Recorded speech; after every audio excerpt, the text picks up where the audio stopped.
ladies and gentlemen. You're watching Yes.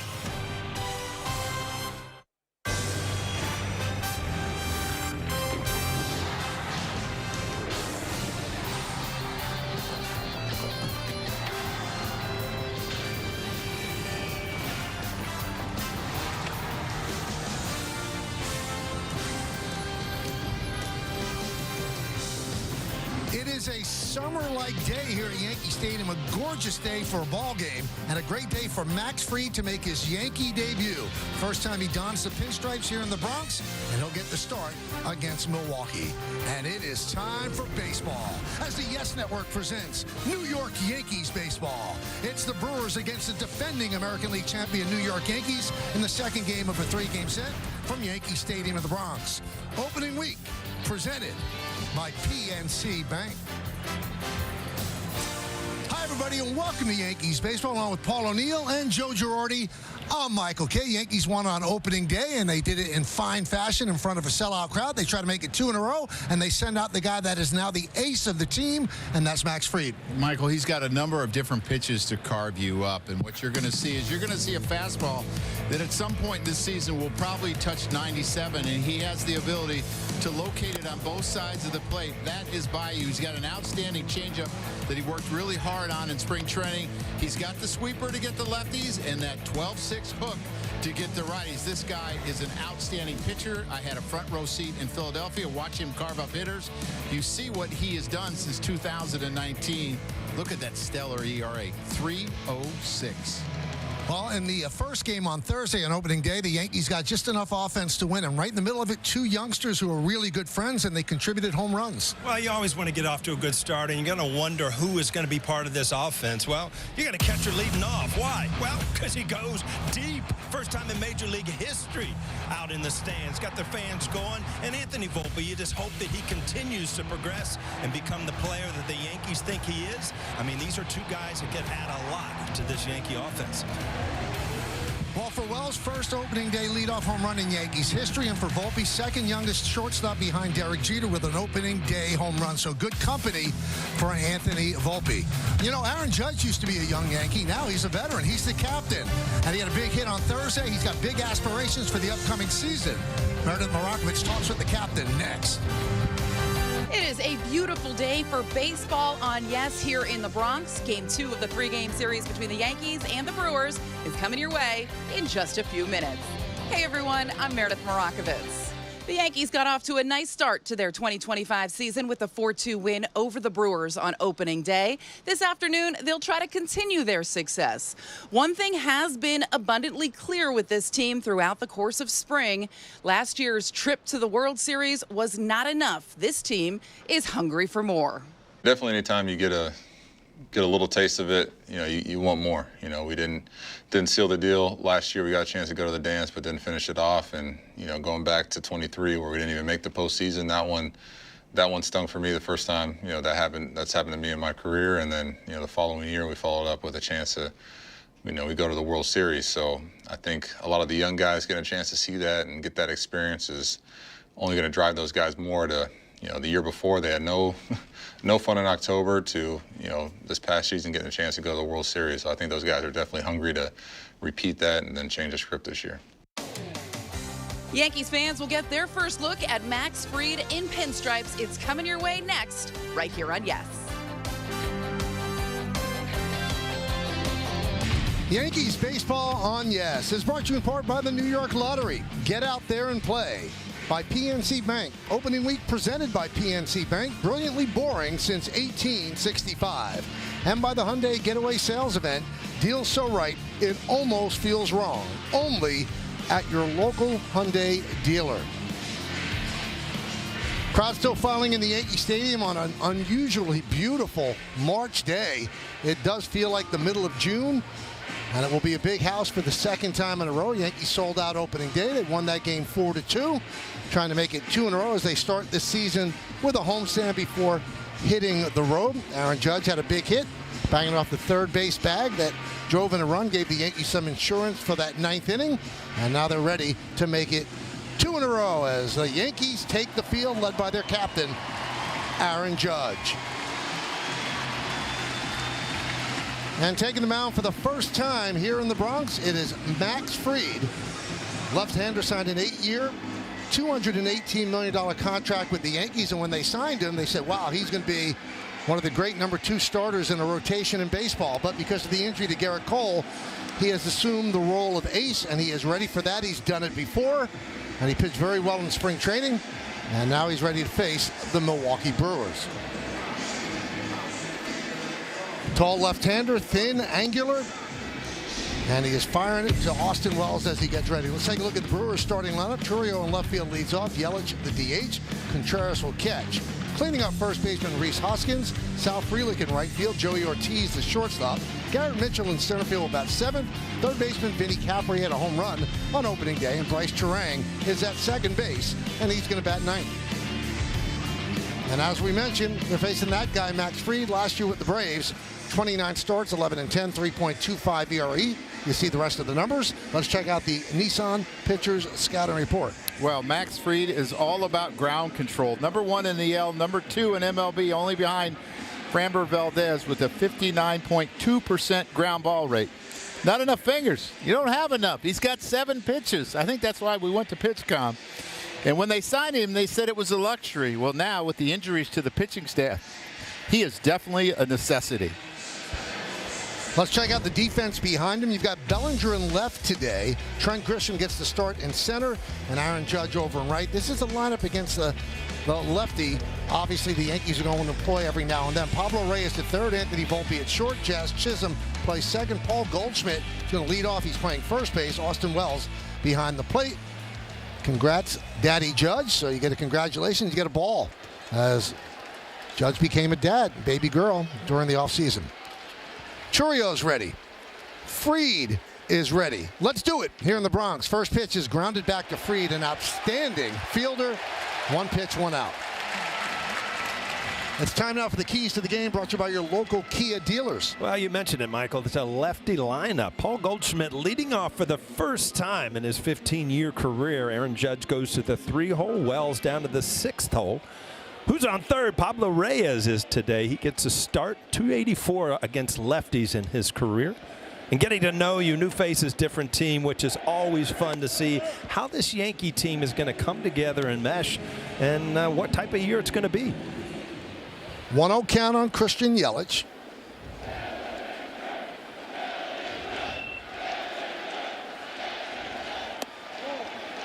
The bleacher creatures doing a roll call, calling out Aaron Judge. Michael, you probably know the answer to this. I mean, my scouting report, who's on third? That's wrong in the Abbott Costello. Who was on third? I don't know who's on third base. Ah, there we go. So I had to answer questions.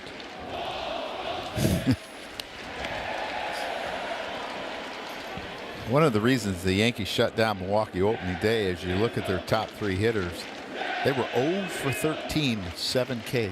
That's how you shut down the top of the order. Did you notice that Churio swung at the first pitch? Well, you know what? You strike out 5 times. You want to see something hit the bat early just to get it out of the way. Home plate umpire is Trip Gibson. Let's see what he's about. He's pitcher friendly. Calls more inside strikes on lefties, more outside strikes on righties. Trip in his 13th big league season. Here's Contreras. Considered by many to be the best catcher in the majors. That's how good Contreras is. Now you have to watch for this. Max Fried, 23 pickoffs since 2019. Only Patrick Corbin has had more with 26. Yeah, Milwaukee was second in baseball with stolen bases, 217 last year and 259 attempts, almost 84%. So they're very efficient as well as very aggressive. It's nice having those left-handers on the mound, though, that can control that running game a little bit. And you have one with a really good move as well. It's hard to run on him. I mean, there had to be days when you felt like he had a day off as a catcher with Andy Pettitte out there. He had an unbelievable pickoff move. You just knew you weren't going to be challenged a lot running. 0-2 on Contreras. He was 0 for 4 on opening day. Contreras finished 5th in the National League MVP voting last year. 2-time All-Star, 2-time Silver Slugger winner.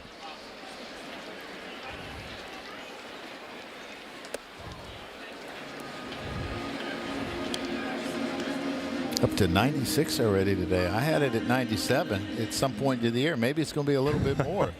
Might be opening day, huh?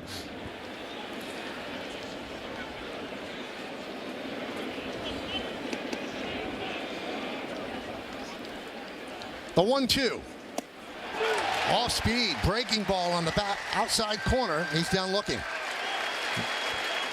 Yeah, good luck in hitting that. You see the 12-6, 11-5 break on this, and it almost looks like it goes up first before it comes down, and then Austin Wells does a nice job of sticking this ball on the outside corner. This is outstanding command. You think about where do you go before that? He went up in the zone, so he tunneled it with a high fastball that looked like a fastball, and all of a sudden the bottom fell out. Here's Rhys Hoskins. Rhys 0 for 2 on opening day. Interesting there. He started him off with that sweeper. Rhys is not a guy that swings at the first pitch very often, but he did opening day off of Carlos Rodon, so he probably put that in his little memory bank, said, not today.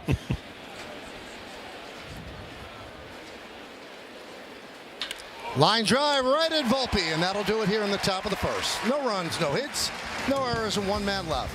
Milwaukee nothing, and the New York Yankees coming to bat. Well, a little bit of a different Yankee starting lineup today, and different for Paul Goldschmidt. First time in his career he will ever lead off. So he's leading off. Bellinger bats second, Judge third. Chisholm's cleaning up. Then it's Volpe, Wells, the newest Yankee Pablo Reyes. Jason Dominguez will DH and hit eighth. And batting ninth and playing center field, it is Trent Grisham. Now, you know the guy on the mound that they're going to face. If you're a Yankee fan, you're very familiar with Nestor Cortez. 31 games last year for the Yankees, 30 starts, 9 and 10, 3.77 ERA. Well, let's check out the Nissan Pitchers Scouting Report. Well, it is a familiar face, and in the last 5 seasons, a 3.61 ERA. Got a nice cheer opening day and a nice cheer when they announced his name today, but that will probably be the end of the nice cheers. Home cooking. Yeah, it's supposed to be a question mark because he's with the Milwaukee Brewers on the road today. But since 2001, 44 starts here, a 2.83 ERA. Any new tricks? You know that he'll drop down to Tosada. You know that he'll hesitate. Does he have any new tricks for the Yankees? Goldschmidt swings at the first pitch and lofts it to left center field and deep. Mitchell back, track, wall, see ya! There's a leadoff hitter, 1-0 Yanks.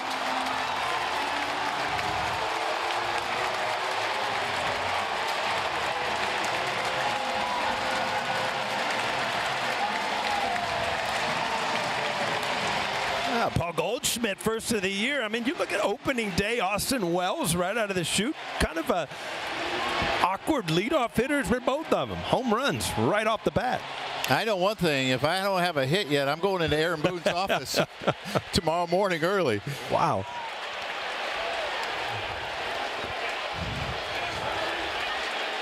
That is the first home run by a Yankee first baseman in 67 games. Bellinger lost one deep to right center. There it goes into the bleachers. See ya.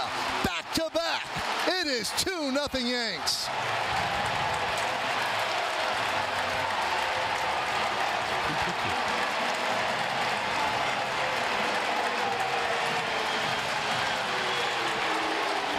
Clay Bellinger, he checked one of the boxes. Always want to get that first home run out of the way. I mean to tell you, 2 pitches, 2 home runs. So much for working the count. I got to believe I might be throwing a ball here. Just you might want to put a wrinkle in one of them. The fastball's not getting by him. That one's driven deep to left field. There it goes. See ya. Back to back to back. 3-0 Yankees.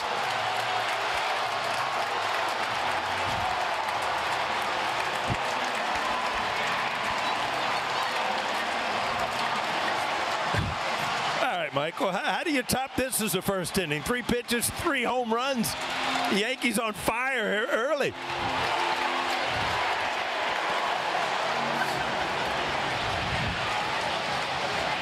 Reminds me of a story that Yogi used to tell. Whitey Ford was on the mound and he gave up like 6 straight hits on first pitches, and Casey Stengel came out. He said, what kind of stuff he has? I haven't caught it. I don't know.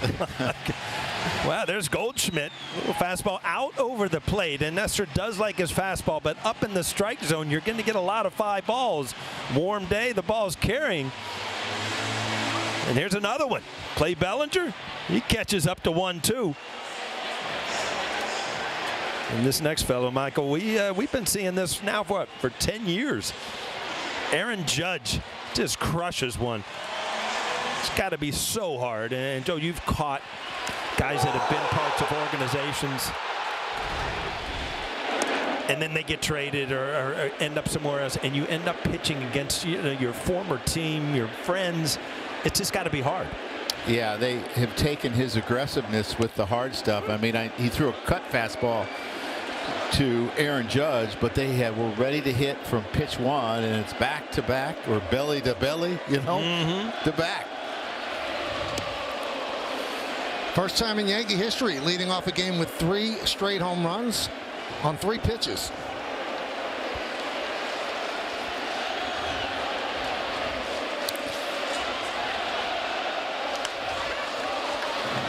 Well, I brought up in the scouting report the home cooking, the 2.83 ERA at Yankee Stadium over his career. Hasn't been too friendly so far.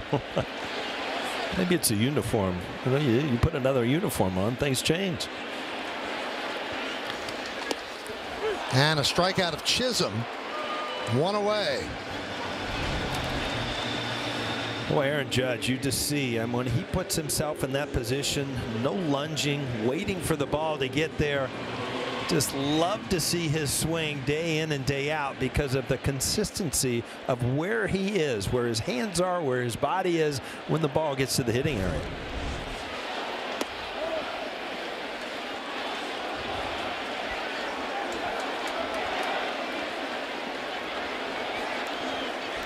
One 1-0 on Volpe.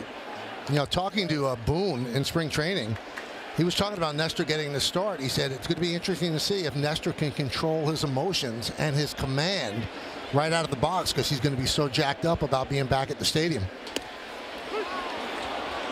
Yeah, I always think it's difficult coming back to face your old team, or whether you're a hitter, pitcher, whatever you want, because you want to do well so bad that you end up trying too hard. Right. And it's funny because I always remember Sterling Hitchcock. Remember him? And he would always say how he would get you out. And then he ended up going to San Diego. And you remember this. I mean, he as a pitcher, you've watched teammates and you think you know how to get him out. Right back to Nestor. 2 away. Well, there's one of the better home run hitters that this game has ever seen. The first one of the year. Yeah, and you remember the March and April that he had last year where he struggled so mightily. He's got a double opening day with an RBI and now a home run. I think it's really important that he gets off to a good start. Just with the changes that have been made, relying on some of the younger kids, some pitching issues that they're going through, he needs to be big this first month of the year until they start to get some people back.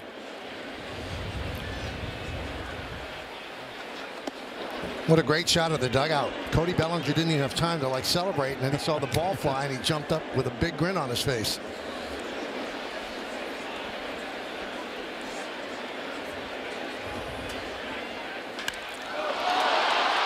Fly ball left field. Churio back on the track at the wall. They've done it again. 4 first-inning home runs, and the Yankees lead 4-0.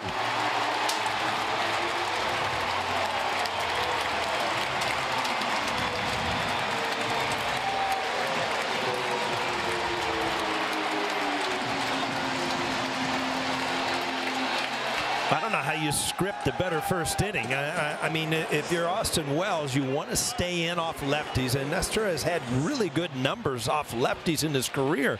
Lefties coming into the game only hitting 182. Cody Bellinger, Austin Wells already got him in the first inning. Yeah, it has to be hard not to get caught up in this lineup right now trying to hit a home run. If you're Pablo Reyes, think about what Chisholm had to do after back-to-back-to-back.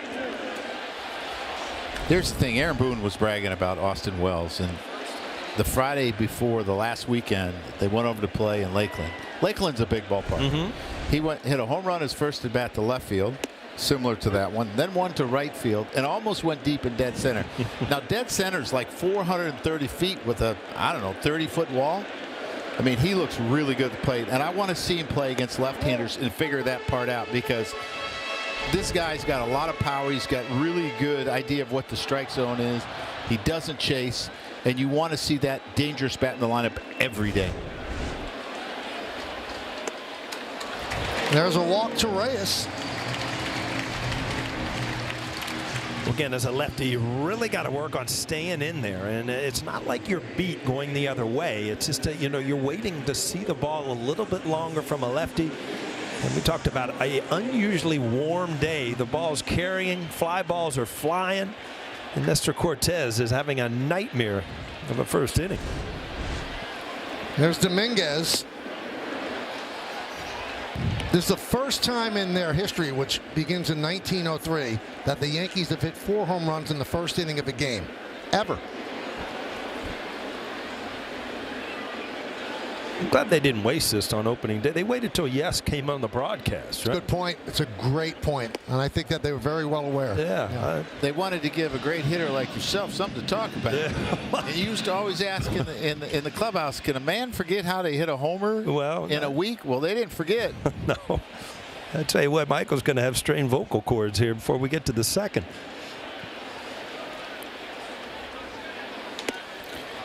You never know what to make of spring training numbers, right? Yankees played 33 games. They led all of baseball in home runs with 59.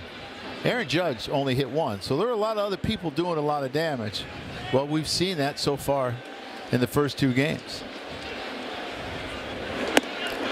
Well, Nestor is really laboring. He walks Dominguez. So 4 home runs, 2 walks, and Grisham will come to the plate. There's no action in Milwaukee's bullpen. Oh, you're already looking at his 26th pitch coming up. He's given up 4 home runs. I mean, this is where you've got to step off the mound, and you really haven't even seen a mound visit. Joe from the catcher, William Contreras. Well, so now the athletic trainer's coming out, and you wonder if something's up. That it's not just ineffectiveness, but something could be up. Well, this would be devastating for him because they made the trade for Devin Williams because they have starting pitching issues. I mean, they have 4 starters down. They have Woodruff, Myers, Ashby, and DJ Hall down. Yep. And they're not sure when they're going to get them all back. So this would be devastating. Well, they like what they hear. They're going back to the dugout, and Cortes remains on the mound. First and second, 2 outs. The number 9 hitter, the center fielder Trent Grisham, against Nestor Cortes. You don't expect a lot of things with the left-handed lineup, but it's a little surprising to have Grisham face a lefty. Interesting you asked that question. He actually hits lefties better than righties. 211 versus lefties, 184 versus righties last year. So it's either him or Rice is what you're kind of measuring, or Oswald Peraza is the other way that you could go. So in his career, it's been that way as well. 241, 740 OPS against lefties, 204, 684 against righties. So what does that tell you? Well, I know one thing it tells you. He plays good defense against righties and lefties. And you know, you're never going to miss that by putting him in the lineup. But, you know, every time you think of a lefty lineup, you kind of want to stack it with, you know, your right-handed hitters. But it's an interesting stat you had there, Joe. One of the things about Nestor, too, is 70% of what lefties see or saw last year was either a four-seamer or a cutter. So everything was hard. So you can kind of sit on that a little bit. I mean, you're going to have a tough time hitting his good sweeper anyway if you're a left-handed hitter unless he leaves it middle in.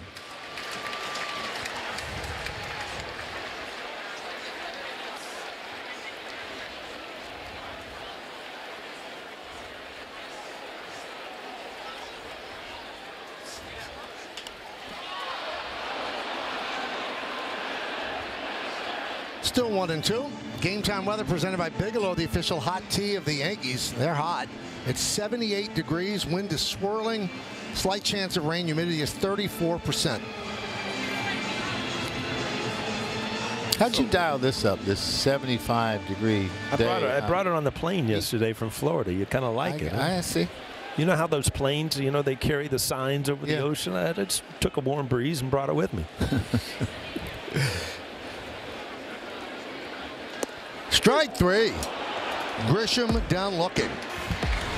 But it was a first inning of first. 4 home runs for the Yankees in the first.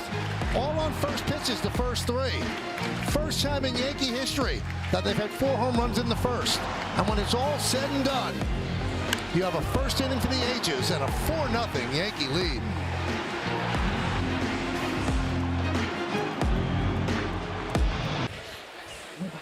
$4-0 Yankee lead for Max Fried, and he deals a strike to Sal Frelick. Kind of hard to digest what just happened. Wow, I'm kind of scratching my head up here, and it was like Nestor was not going to get away from his fastball, which he does use it a lot. This is a little jam shot that kind of find the right spot. Milwaukee, they do run well, so it does put pressure on any kind of play like this. Anything on the defensive end of the ball, it's got to happen quick. He goes for the bare hand. So it just go off the palm of your hand. Looks easy in slow motion, doesn't it? Well, Max Fried was having to determine could he get to it. He was hoping that he would get to it. That was really the only chance that they had. And he had to change course a little bit. By that time, it's too late. Joey Ortiz came over from the Orioles in the deal for Corbin Burns. And he's the shortstop now, with Willie Adames having signed a free agent contract with San Francisco.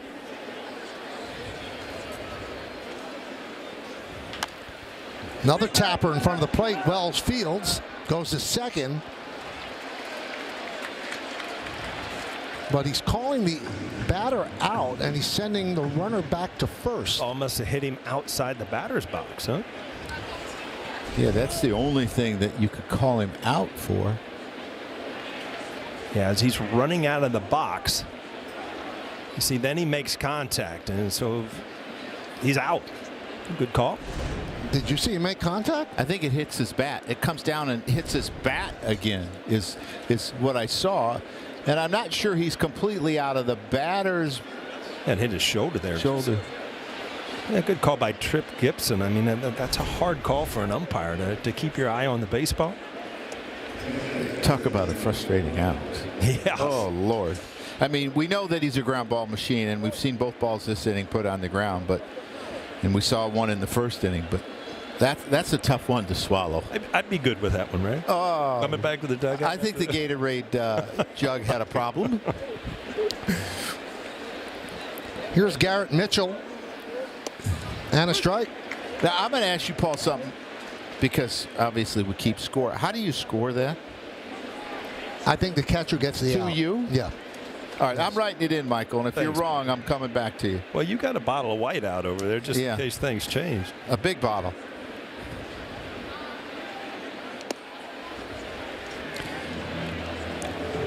Well, the book on Max Fried is he gets soft contact, and you need people that are going to field the ball behind him, and he's gotten soft contact so far today. The only hard hit ball by Rhys Hoskins, the line drive to Volpe. He's going to get ground balls. He gets weak contact, a lot of top balls, so a lot of times you want, maybe your third baseman to shorten up a little bit when a right-handed hitter's up because of that.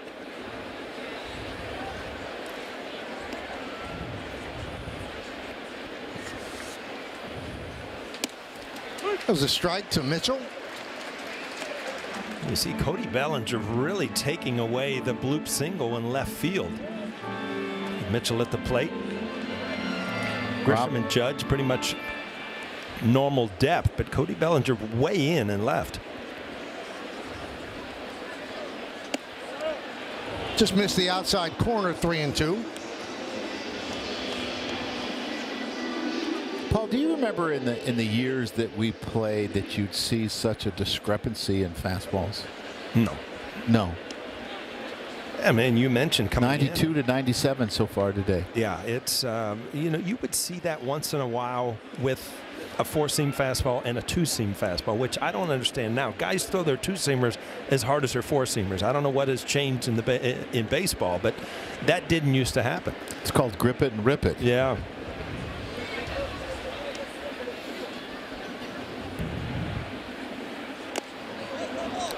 Did he get his hand or the bat? They're saying they got his hand. No, they're checking with the first base ump. Frelick is staying on first before a call is made. Yeah, this looks like Aaron Boone thinking this is a possible swing. And, if the bat gets through the hitting zone, whether it hits you or not. We'll have to watch a replay here. Now he is going to take first base. Did he attempt a swing here? No, I think that's no question there. Well, last year at the end of spring training, he got hit in that right wrist and missed the first 3 months. He's had a hard time staying healthy. You look at the amount of bats he has per year. They're really excited about him because he's a physical center fielder. He's 6'2", probably 215 pounds. Sometimes when you get hit, I mean, it just ends up in broken bones, but it looks like he's going to be okay. He's had rib cage, left knee. That'll bring up Vinny Capra. Had his first big league home run opening day.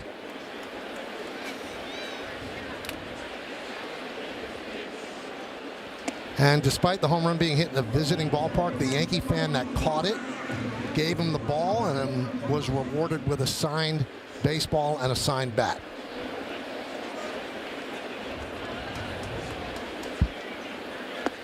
And on that home run, the Brewers radio broadcaster Lane Grindle honored the late Bob Uecker with the signature call of get up, get out of here, gone. And Uecker is very much missed around baseball, particularly around Milwaukee. He was the man for the Milwaukee Brewers. Well, Michael, it's been 75 years, I was reading today, that Bob Uecker or Vin Scully did not do the opening game. Wow. 75 years of baseball.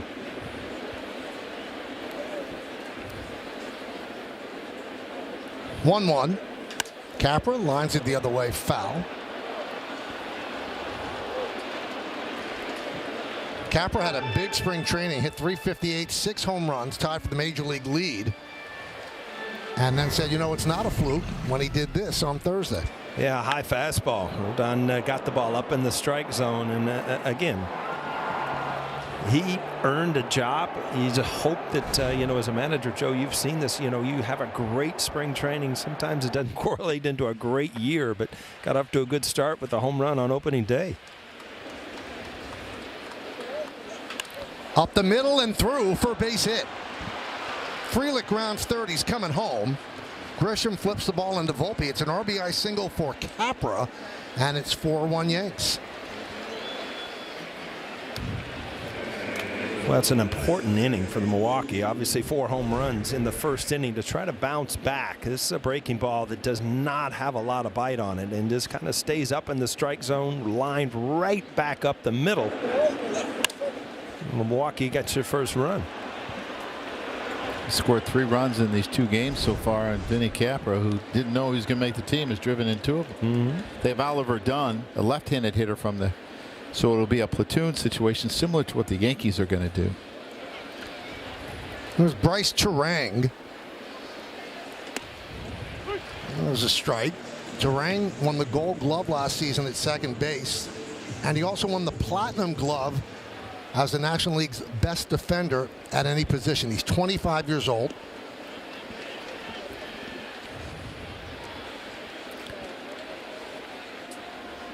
You'll like some of these names, Paul. So Sal Frelick won a Gold Glove in right. So Frelick and Turang became the first Brewer teammates to win Gold Gloves since 1979. Cecil Cooper and Sixto Lescano. I remember them both.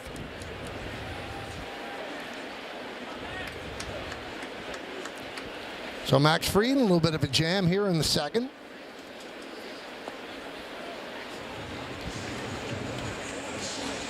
Max Fried, to me, was a little bit different in spring training from what we've seen in the past to left-handed hitters. he was a guy that never threw his changeup much to lefties. He threw a ton of it in spring training and had a lot of success. Lefties hit him last year, which is really unusual. So he's trying to change some things up. Haven't seen a whole lot today, though.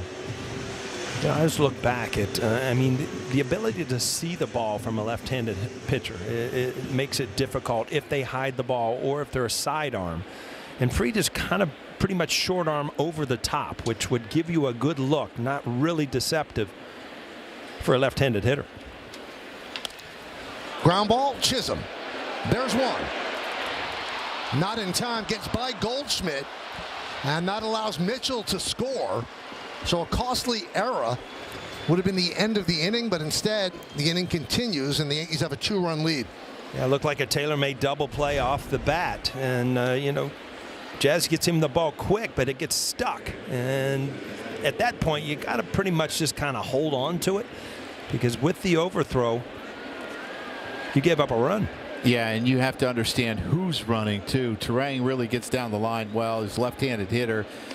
He's in the top 50 in sprint speed. A lot of these Milwaukee Brewers are. Line drive, it's a base hit to right field off the bat of Churio. Fielded out there by Judge. Going to third is Turang. The throw comes into second. So Milwaukee with runners on first and third and 2 outs.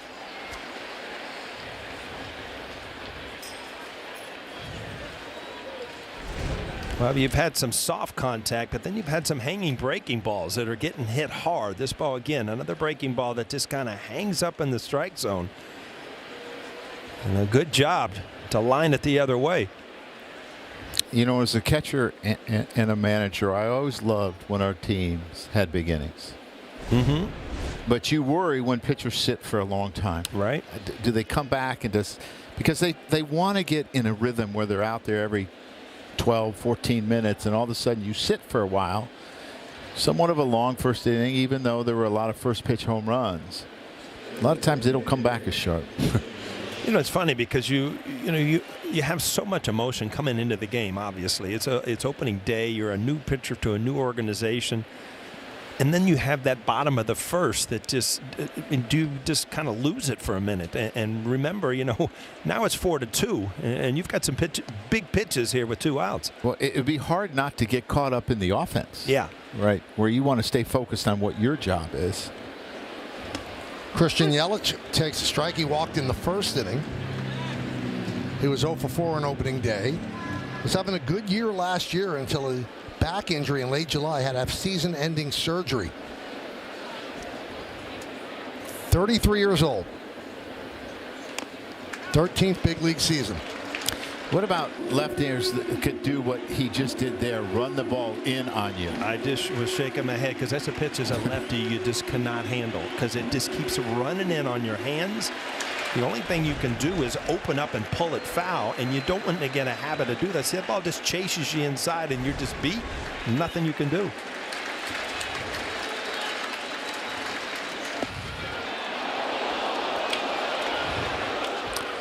And his 2 strikeouts came. Now, they were from right-handers, but they were in that up and in quadrant yesterday or on Thursday that they got him. I mean, he's a guy that stays on the ball really well, uses the whole field, uses the middle of the field. So that up and in becomes really important to Christian Yelich. Right back to Fried. And the throw pulls Goldschmidt off the bag. He's safe. Throw to third. He's safe. Brewers score another run, and it's 4-3. Couple of costly errors by the Yankees in this second inning. Yeah, this inning is turning into not what the Yankees wanted. Another jam shot and then a throw off the base. Goldschmidt had to leave the base, not able to get back. So he had more time than I think he thought he had when he hit that. And obviously so many of these Brewers run well, but he rushed his throw, and you can see how he's upset with himself. You got to understand who's running, gather yourself, and make a good throw. And he's an outstanding fielder. There's William Contreras, struck out looking in the first, so the Brewers quickly get back 3 runs. Fried, a winner of 3 Gold Gloves. And he gets the E1 there. There's no RBI in the play, obviously.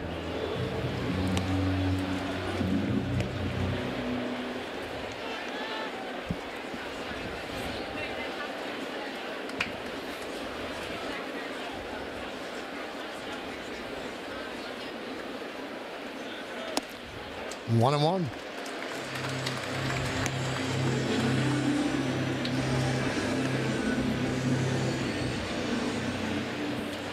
"38 pitches for Fried, 2 outs into the second.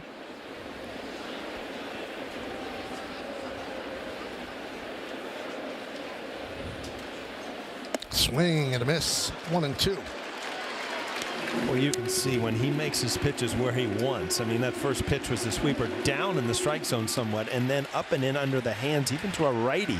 Just ties him up. And that extension side fastball's got cut to it, too, and it really ties you up.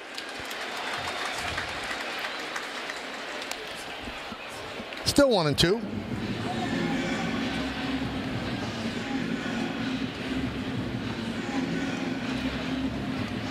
Carlos Rodon pitched very well. Opening day, 5 1/3 innings. Fried struggling here in the second after the Yankees gave him a 4-0 lead in the first on 4 solo home runs. Churio dancing off third. Runner goes from first. In the dirt, it's a stolen base for Yelich.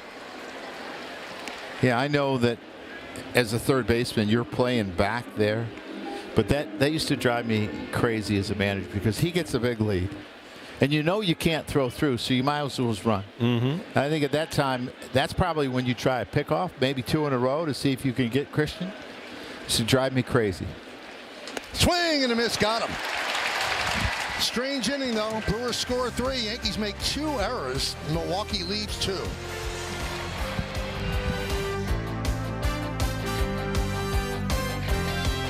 For Pinstripe Pride, brought to you by Toyota, the official hybrid vehicles of the Yankees. Today's submission, the first of the year, is of Jack and Avery. Jack celebrated his first opening day on Thursday, and Avery celebrated her 4th. What a way to celebrate a birthday with a Yankee win on a beautiful day at Yankee Stadium. Use the hashtag Toyota Pinstripe Pride. Mention yes in pictures you post to social media to reflect your love for the Bronx Bombers. We might spotlight you in a future game the way we just did Jack and Avery. Close friends of yours, Jack and Avery? Very good kids. Here's Paul Goldschmidt again, leading off the second. So one of the things that hitters like, especially if you're the same, is the first hitter to have a long at bat so you can see all the pitches. Well, if you're Aaron Judge, what do you say to Paul Goldschmidt? What's he got? He's got a home run ball. He's got a home run ball. I used to tell people all the time, you know, when I would take right field and I had Knobloch and Jeter hitting ahead of me, I had to sprint in there and get ready to hit because I felt like I was leading off because it's not like they were working counts. G would swing at the first pitch all the time. Yeah, but the one thing is you were practicing your swing all the time in the outfield, so you were ready. You know what? You got to get mentally ready whenever you can. Sometimes you had to do it in right field between pitches. Sometimes?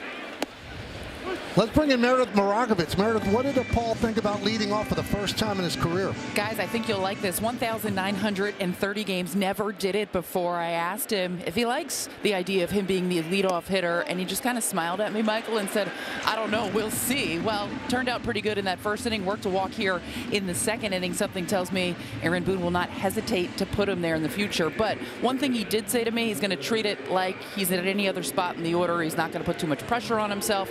He's just going to go out there and play, and obviously it worked. Home run and a walk. That's a good leadoff hitter. Here is Cody Bellinger.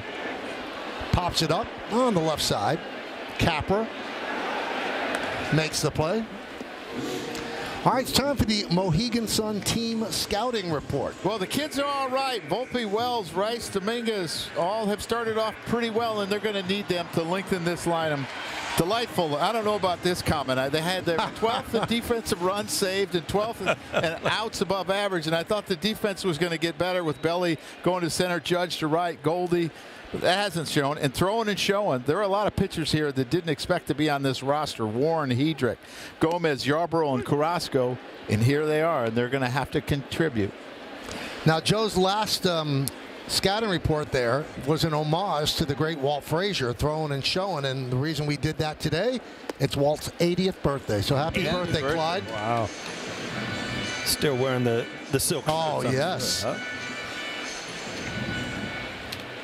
And we did The Kids Are All Right for You, a little music. I was going to say that's a music title, right? Yeah. Delight. You had a chance to white that out. You didn't like it. I know, but a couple errors. That was the name of a group too. Delight.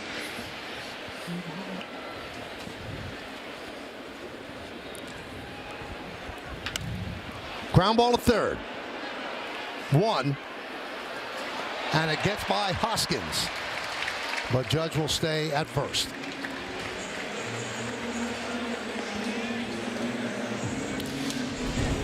Turang had the shoulder issue at the end of spring training and was just DHing. And part of it was they weren't sure if they were going to play Joey Ortiz at short or they were going to play Bryce Turang. And the shortstop throw may have irritated his arm, and he had to sit down a little bit. And you can see that he doesn't get a lot on this throw. Good job, Goldie, getting into him a little bit. Had some shoulder issues. Chisholm. Big swing.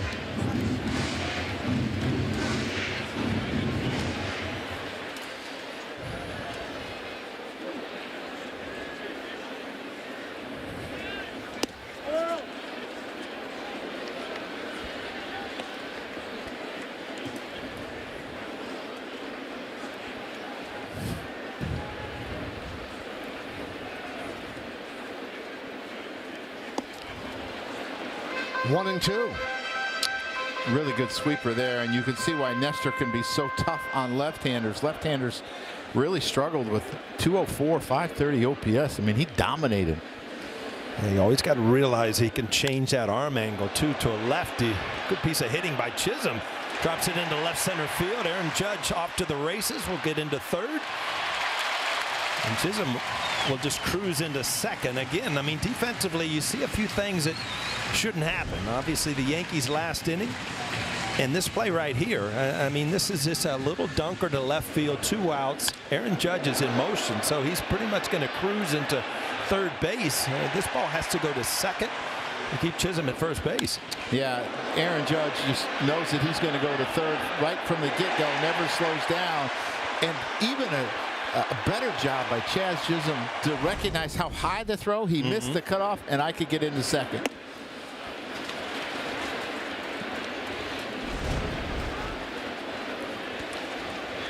Now, you see the shape of Chisholm's bat.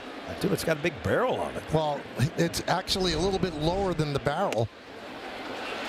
The Yankee front office, the analytics department, did a study on Anthony Volpe. And every single ball, it seemed like he hit on the label. He didn't hit any on the barrel. So they had bats made up where they moved a lot of the wood into the label, so the harder part of the bat is going to actually strike the ball. That'd be a weird way to hit. Going up there expecting to get jammed and putting the meat of the bat towards the label. It'd allow you to wait a little bit longer. Yeah, you wait all right. You take back some kindling if you wait too long. But it is amazing what they could find out. I mean, they just every single. If you looked at all of his bats, all the marks from baseballs were right above the label, not on the barrel.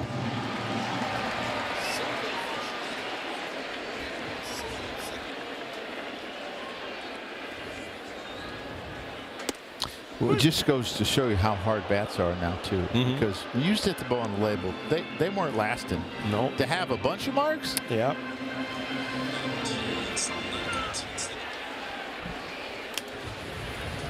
Chisholm given a single. He moves to second on the throw to third. 3-2. High fly ball, left field. Churio back, track, wall, see ya. The bat worked. A 3-run home run. It is 7-3 Yankees.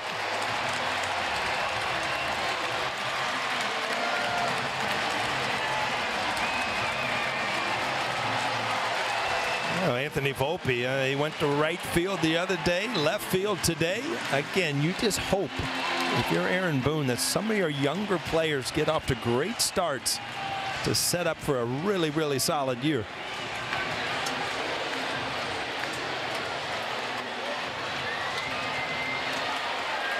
Two home runs in the early going for Anthony Volpe. And Austin Wells takes a strike. So the Yankees have struck 5 home runs against their former teammate, Nestor Cortes.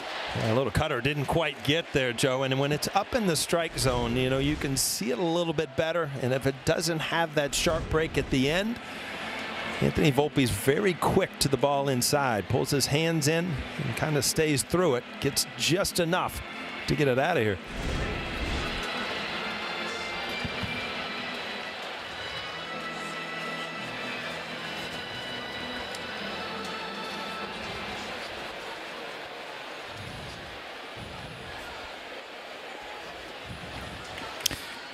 Yeah, so he had thrown him a number of fastballs and cutters in, and as a hitter, you talk about when you throw fastballs in, you speed it up, speed him up.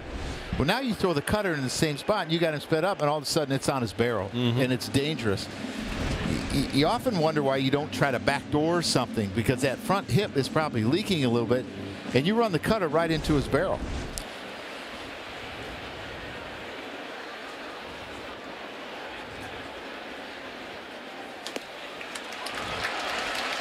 And there's a walk to Wells. What a rough afternoon for Nestor Cortes.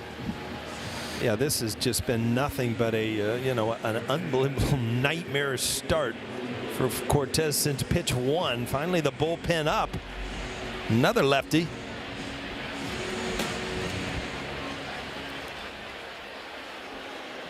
There's Pablo Reyes. He walked in the first inning.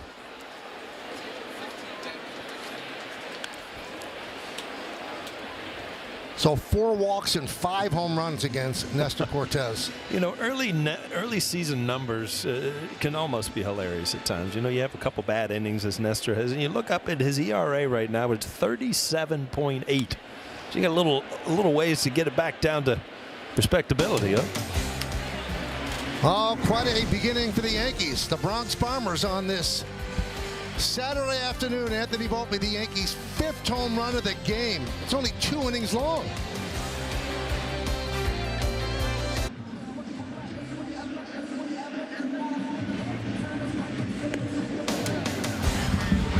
We go to the 3rd inning at Yankee Stadium. The Yankees lead 7-3 over Milwaukee. It's a day you could actually go swimming today. Yeah, until you get in the river and it's freezing, and then you tell me how. You're going to swim in the river? There's people swimming in the river. They just might not be swimming much. Here's Rhys Hoskins. There's a strike, 0-1. Maybe off the air, I'll ask you to expand on that a little bit. I better leave it right there. Oh, you'll be next. 0-2. Did you notice up here how much elbow room is up here now? You know, every year you go to school and you wonder, you know, how people's off season went, how their summer went. Michael walked in to skin and bones today, dropped all kinds of weight. We got room to spare up here now, Michael. So it was my extra 30 pounds that was crowding you out. Yeah. Oh, wow. Audrey's actually back in the booth. She was out in the hall last year. I'm glad I could help. You did well. That's the first one of the year. One of many. Swing and a miss. Hoskins down on strikes.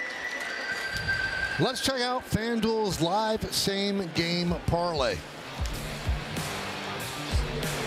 Well, he's halfway there. Aaron Judge on top there with 2 home runs. So is Max Fried. Yeah. There's Sal Frelick. And he gets plunked. Second batter hit by Max Fried. All of a sudden, Joe, that sweeper has not been really sharp today. He leaves this one out, too. See, it's supposed to break over, and it's just kind of hanging. Sweepy, no sweepy. Yeah.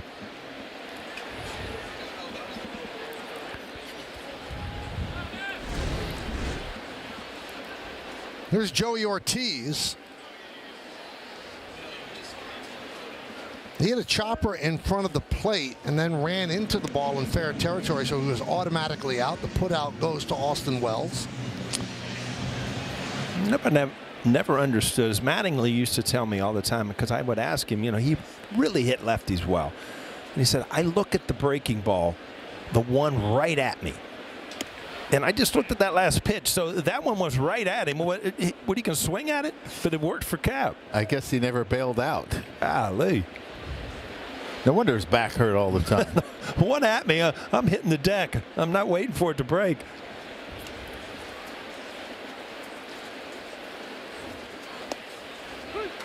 Two and one on Joey Ortiz. Joe, you talked about Fried having 7 pitches, and you know, in this last inning and a half, I mean, he's starting to lose that breaking ball. You just got to go away from it for a while, or you just keep on working it because it's such an important pitch for him. Well, you try to put it in situations where he won't get hurt, kind of like the first pitch to Sal Frelick, right? And sometimes you could change, like the sweeper has struggled a little bit. Maybe go to the curveball a little bit more and see if you find it later. I mean, that's the thing about pitching. When you have so many different pitches, you're not going to have all 7 when you walk out of that bullpen. You're going to have to bring some of them along. Let's take a look at the StatCast 3D by Google Cloud. This is his arsenal, Joe. Well, 4-seamer curveball, that's his bread and butter, but his changeup has really, really improved. And if you look at, he's added the sweeper, he's added the cutter. Again, as a catcher, you don't have enough fingers, right? You start to run out. So that's why we need pitch comm. Sounds like a broken bat. Ground ball. Reyes goes to second. They just get the force. Tell you what, I thought he was going to be safe there. It looked like he jammed himself a little bit the way he's limping off the field.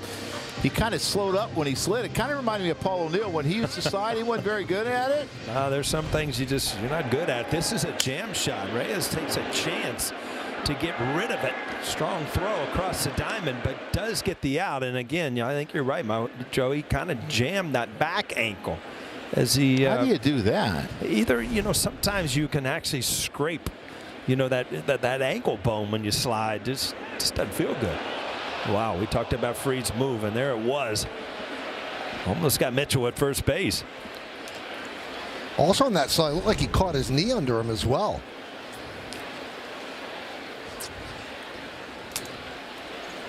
Here's the thing, when you're a base stealer, a lot of times you don't slide feet first. You slide a lot head first. And that play, running into second, you're not going to slide head first. So that's something that's normal for base stealers.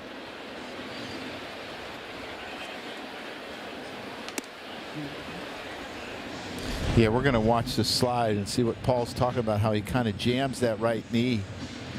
I mean, it almost looks like he hurts his growing a little bit the way it stretches out. So, yeah.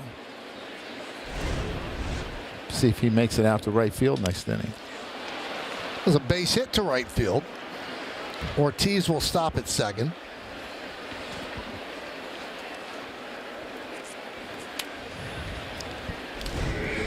A little fastball right here, but this is at 91. Had a little movement away, but something that you can catch up to, especially up in the strike zone a little bit. Yeah, it could have been one of those cutters that don't cut. Take a little bit off, try to get it off the barrel, and if it doesn't cut, and not so good. It was Vinny Capra.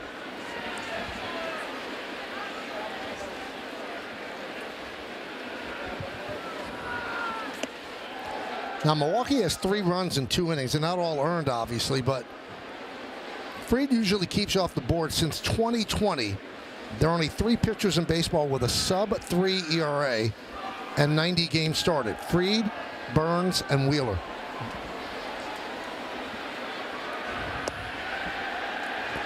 Two 2-0. Yeah, he's just struggling to find his off-speed stuff. And he had it the first inning, and all of a sudden it's kind of left him. And you got to find it, because you can't just throw heaters for strikes to big league hitters. They're going to hurt you. Yeah, that was really, I think, the first changeup that I've seen. He really tried to turn it over to keep the ball down. It seems like everything he's throwing now is kind of waist high, and that's not where he wants to be.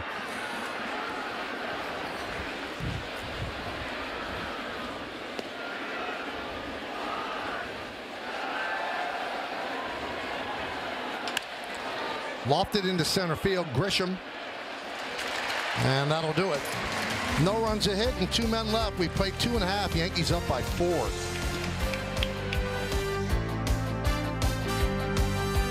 Well, I'm excited to announce that the Legends of Baseball will be having their 3rd annual cruise on the Celebrity Cruises Silhouette. It's May 17, 2026 out of Port Liberty, New Jersey to the beautiful island of Bermuda. The Legends will include Chuck Knobloch, Mickey Rivers, Jesse Barfield, Ron Bloomberg, Charlie Hayes, Homer Bush, and many more. Staterooms are going fast for this exclusive and all-inclusive cruise. So be sure to visit legendsofbaseballcruise.com to get all the details. You went on that once. Yeah, it was really good. And the fans that go, they're such big baseball fans. It's really enjoyable.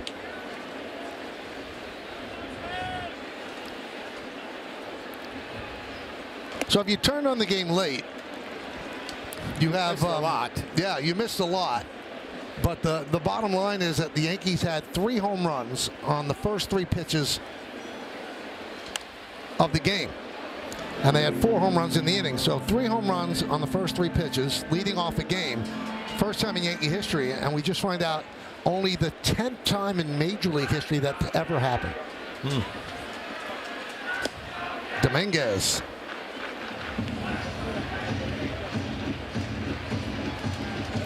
And the one that you saw today, it's the first time ever that it was the first 3 pitches of a game.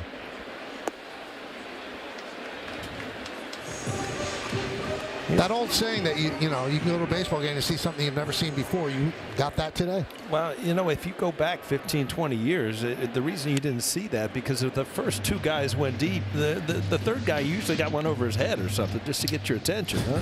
And a lot of times the first 2 guys weren't home run hitters either. Yeah, I mean, you had little, leadoff hitters just trying to start it off, unlike today. Second walk to Dominguez. Audi Electric Moment. Experience a fully electric Audi vehicle at your local Tri-State Audi dealer today, and this is what we're talking about. Yeah, that's 1. Boom, that's 2. The lefty Bellinger, and then Aaron Judge. Wow. People come to see Aaron Judge swing. Austin Wells going the other way, which is impressive against a lefty. Well, Pat Murphy, the second-year manager of the Brewers, he has seen enough. Nestor Cortez really laboring out there. Has a rough outing against his former team. He gives the ball to his manager. He'll depart. The Brewers will go to the bullpen. Yankees up.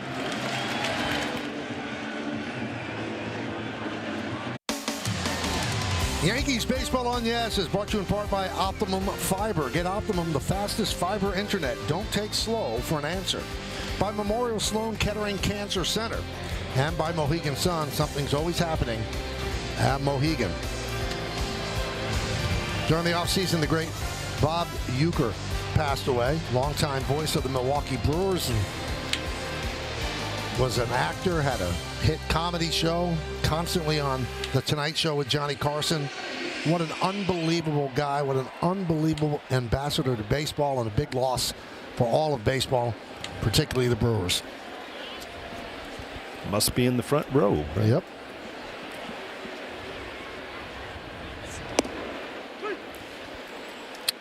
They like all the different angles. They have 4 lefties in their bullpen. Kenning's more over the top. Hudson's from down below. This guy's kind of in between. Moved to the bullpen last year. Rule 5 from the Cardinals. So you got to make the team or you got to go back. And here he is. His first game in the big leagues. And there's been 5 homers in 3 innings on the opponents. A little gunshot. You want to bring me in here?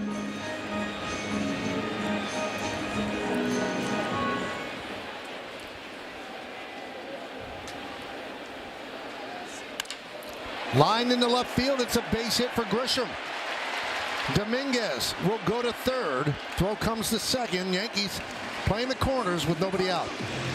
A really good piece of hitting by Grisham. A line drive to left field. But, if you watch Dominguez, you just don't realize how fast he is. His stature, he doesn't look like it. But, boy, he gets, this isn't a given first to third. This is a hard line drive to left center field. And he easily just cruises into third base. But you know what happened there? Jackson Churio learned his lesson.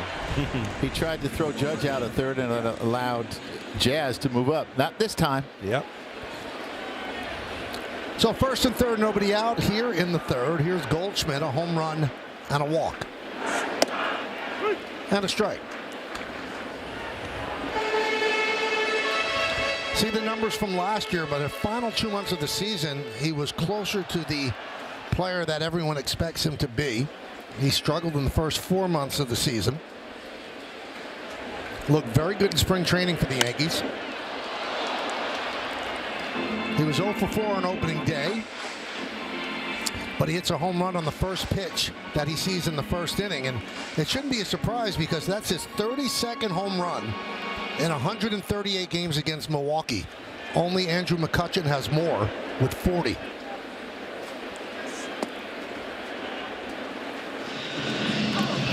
I know a lot of people in Milwaukee were happy to see him move out of the National League Central.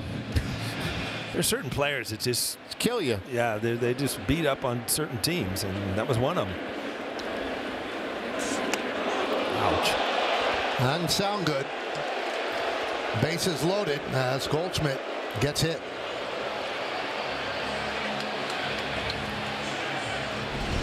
Does he wear a pad on his hand, or this hit the elbow? It hit the hand.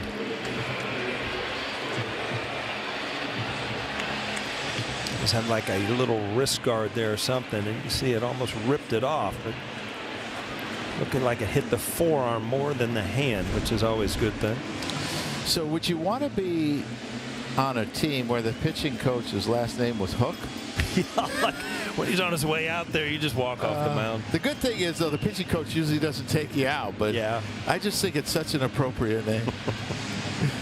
He's done a really good job in Milwaukee, especially turning so many of their players that had marginal careers as relievers into really good relievers and getting the most out of them. Their bullpen was second in baseball last year. Outstanding bullpen. Felt so good about it, they allowed Devin Williams to be traded.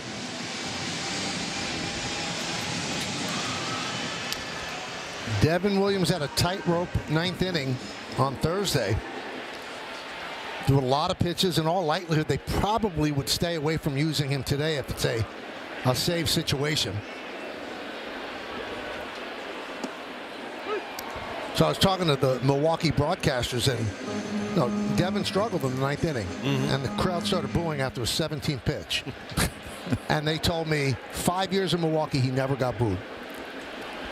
So he's got to learn to have a thick skin playing in New York. You did hear the final cheer when you yes. the last out, and that's what you go home with. But I talked to him today in the locker room. He was so glad to get that first one under his belt. And it's odd throwing again, like Nestor today. It's odd throwing against your ex-teammates. Grounded, foul ball. First base umpire Ryan Blakeney said foul ball. Right down the line, just missed going over the bag. Well, if you watch Cody Bellinger, he kind of sways and starts to open that front hip. And, it's all a timing thing, but by opening up a little bit, it allows him to really get to the inside pitch really easy. That's off of Thomas. Karam's out to the first baseman. It's a base hit for Bellinger. Scoring Dominguez. And the Yankees lead 8-3, and the bases remain loaded. A lot of times, though, Paul, that will leave you susceptible to the ball, but he's got great plate coverage. He can keep his hands back and just kind of fillet the ball up the middle and the other way. That's exactly what he does here. I've been so impressed with his ability to change his approach to where he does not strike out now. I mean, it's in the teens. It used to be in the high 20s. He has made himself a contact hitter. Yes, he's taken away some of the power, but he's gotten a lot more base hits, and he's been productive. You talk about a timing, and if you're going to sway and kind of open up, you have to do it at the proper time. If you do it early, then you've given away that outside part of the plate where he really stays in there with his hands in his shoulder, but the front hip kind of leaves, which really opens him up for the inside pitch. But you saw on that swing right there, still able to cover the outside pitch. Bases loaded for Aaron Judge. Home run in the first, reached on the fielder's choice and scored in the second. The athletic trainer of the Brewers came out to check on Thomas, see if he was okay after being hit by the comebacker. He remains in the game. I know a lot has happened here, but you're looking really for a knockout punch here. I mean, you've got a 5-run lead, bases loaded, nobody out. Get the meat of your order up. So this is an opportunity for the Yankees to really, really take big command of this game.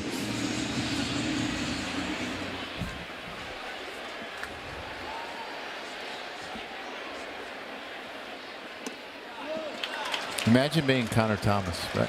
Yeah. Bases loaded. First game ever in the big leagues. I mean, it's one thing for this to happen in spring training, and you got to face Aaron Judge with no wiggle room, bases loaded. The wiggle room might be a walk. Yeah. High fly ball, left field. Chourio back, track, wall. See ya! A grand slam for Aaron Judge, and the Yankees are pouring it on.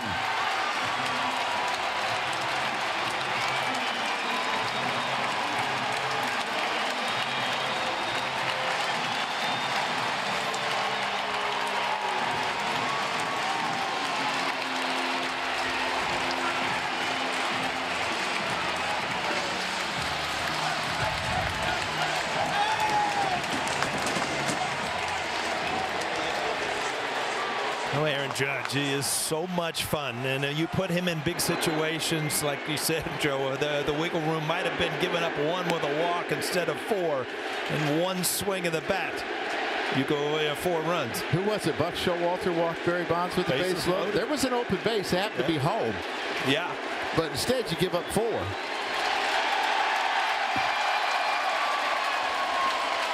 See some of these swings by Jazz. He's trying to get in on this party.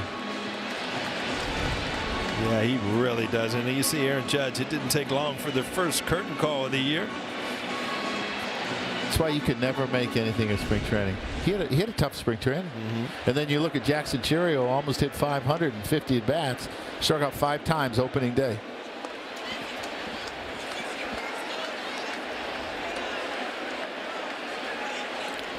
Third inning, the Yankees have 6 home runs.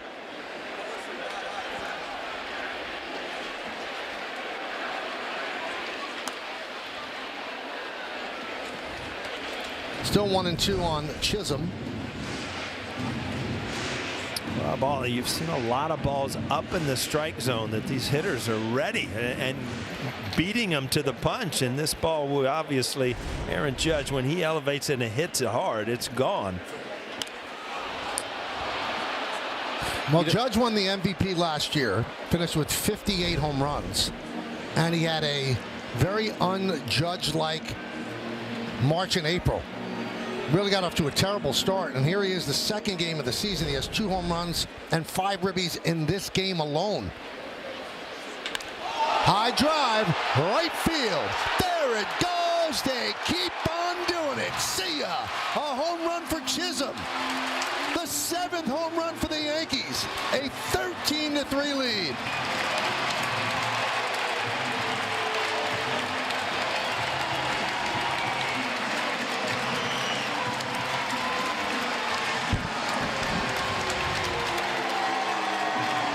Joe, you talked about it, trying to get in on the home run barrage. Well, he did. He got a ball right down the middle of the plate 442 feet later. Jazz Chisholm gets his first home run.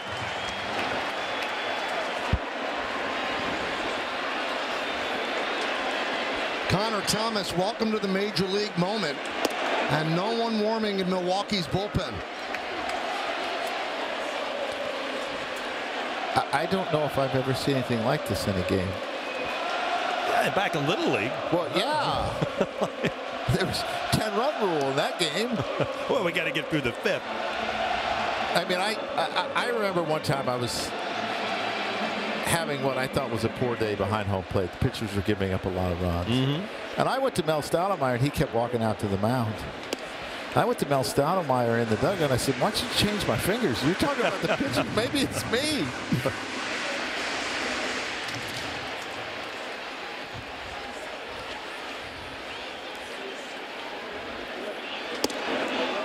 Volpe down on strikes. It's the first out of the inning. Again, that's just a belt high fastball right there. I mean, that's his first big league K. He's not throwing the ball in. Wow.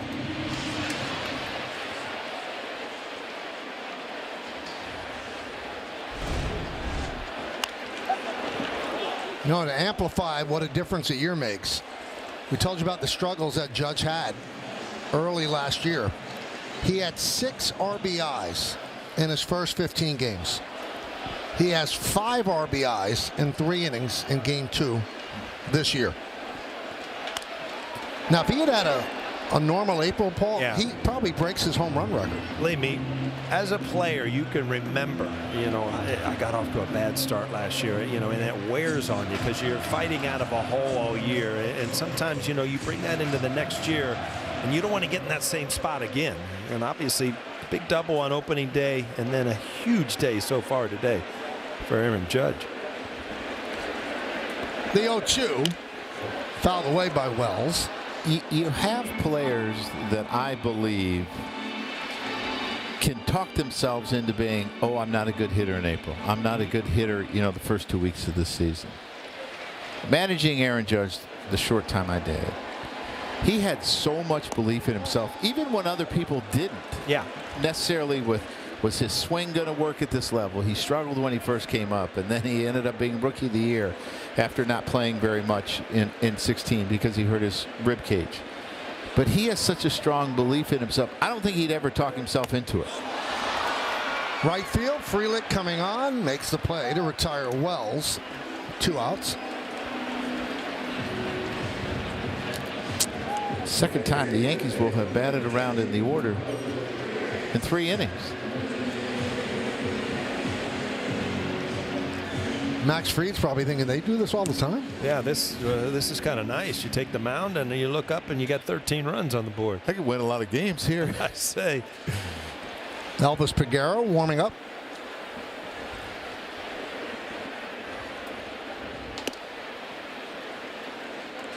Well, Michael, we're chasing history. They got 7 home runs so far. The team record is 8. And when did that happen, Michael? They did it twice. June of 1939 at Philadelphia, and then July of 2007 against the White Sox at the stadium.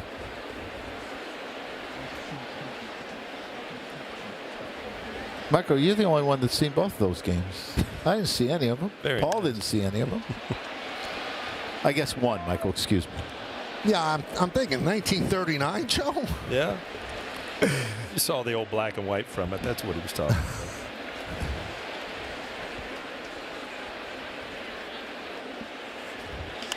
Up the middle, Turang is there, and he will get Reyes, and that'll do it. But the Yankees, they are smashing the baseball, especially that guy, Aaron Judge. A first inning home run and then a grand slam here in the 3rd. Yankees lead by 10.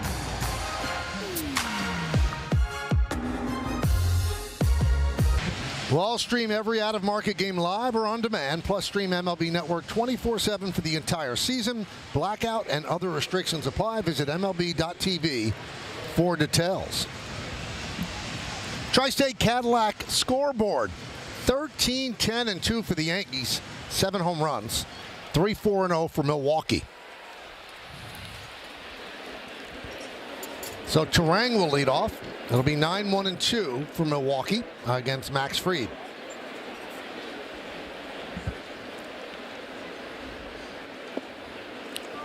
Milwaukee's one of just 5 teams of the 30 teams in Major League Baseball that has never won a World Series. Turang lost one to Bellinger. 1 away. I get 3 of those. All right, give me them. Seattle.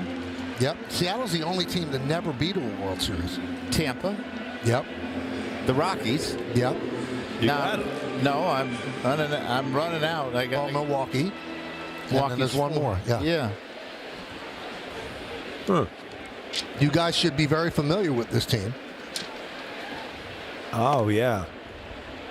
They would have won it in 1998 till we boat raced them. That's right, you boat raced them. The Padres are the 5th team.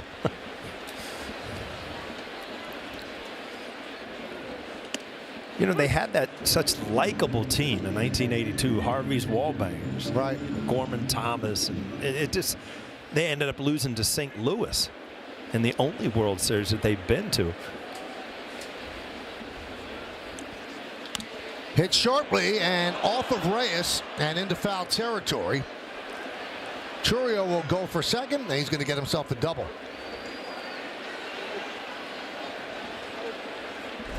Not much of a play on this. I mean, this ball was just hammered, kind of a short hop. You just hope you can knock it down and still have time, but it ricocheted out into left field off the forearm. Not a lot of time to react when the ball hit that hard at third base.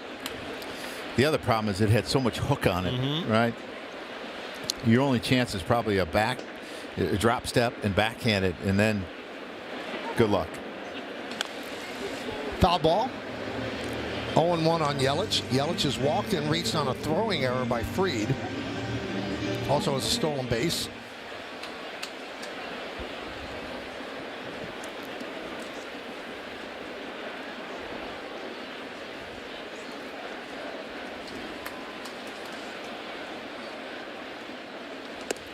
He is so important to this lineup with Willy Adames going to San Francisco. I mean, it's hard to replace 112 RBIs, clutch guy, but Christian was having closer to his MVP season last year than some of these other seasons before he got hurt. So they need him to stay healthy and be extremely productive. And he swings and misses through a 95-mile-an-hour fastball. Yeah, it's just an outstanding pitch. The pitches that have beat him have been up. This one's up middle. There's been some up and in that have beat him. He has not been able to catch up to him. He's a really good low ball hitter. It's just an outstanding executed pitch. And I think you're seeing that, even late in the count, trying to get a strikeout, you're going to different pitchers. That's usually a curveball count or something breaking. I mean, that's Sweeper. a high fastball where he's kind of figured out that, I don't have my best breaking ball today.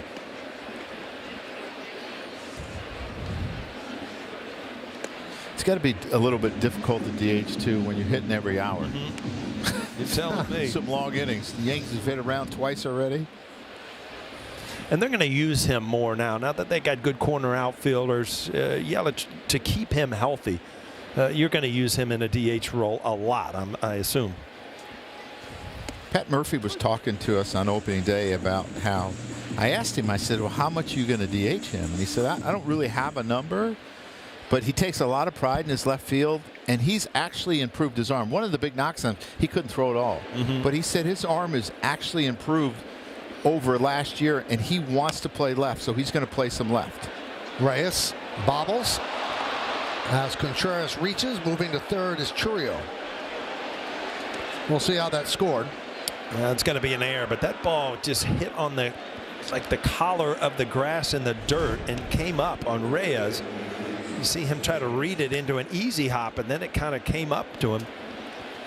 Well, when you get a lot of weak contact and topped ball, you know that you have to rush because Contreras runs okay, and he gets in between. Exactly what you talked about. He either had to come in a little bit further or stay back a little bit, and it ate him up. Tell you what, third base is such a tough position, and reading the baseball, the hops is so important. Grounded up the middle. Volpe gets off his glove and trickles into center field for a base hit.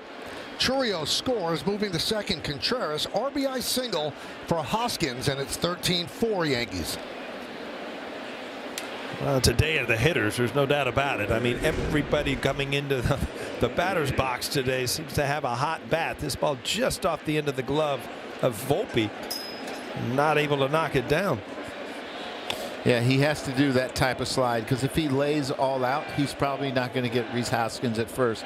So that was his only chance. I think hitters like warm weather. Oh, I mean, this is just you're stealing a day early in the year. I remember even in spring training, it's in the back of your mind. Now, what's that first week in New York going to be like? Opening day was nice, beautiful today.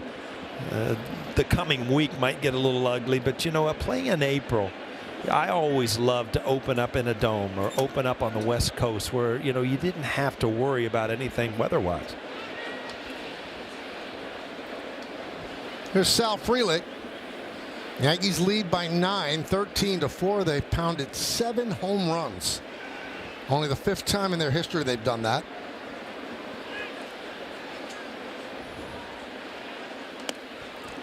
Freeland gets out of the way. Doesn't seem like he likes Sal very much. Plunked it. Well, that last one was a curveball, though. Throwing him a sinker in. Cody Bellinger playing really, really shallow. I looked at his spray chart. He hit like 11 balls all year over the outfielder's head. 9 of them were to right field. Cody is way in left field. I actually think Trent is probably a little bit too deep. I talked about this on Thursday. Some people are going to think it's my soapbox. He is like 5 miles an hour below exit velocity than the average hitter. And you have a ground ball pitcher.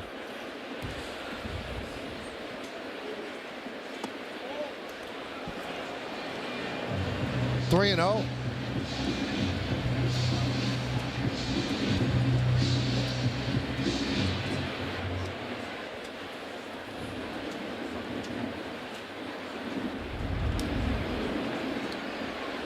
And a strike.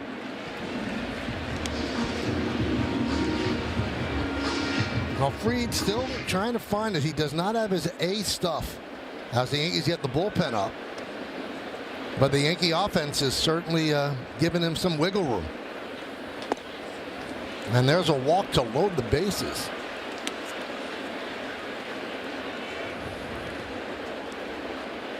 I know that the win stat, not a big deal anymore for teams. But for starters, it's a big deal. This guy doesn't want to see 7 home runs hit, 13 runs put on the board, and he's not going to be eligible to get a win. You have to pitch 5 innings to get that win. And he's got 76 pitches so far. Here's Ortiz. And a strike. And the problem is, Michael, it hasn't been an easy 77 pitches. No. I mean, he had 1 30-pitch inning the second inning. This is a 20-pitch inning so far.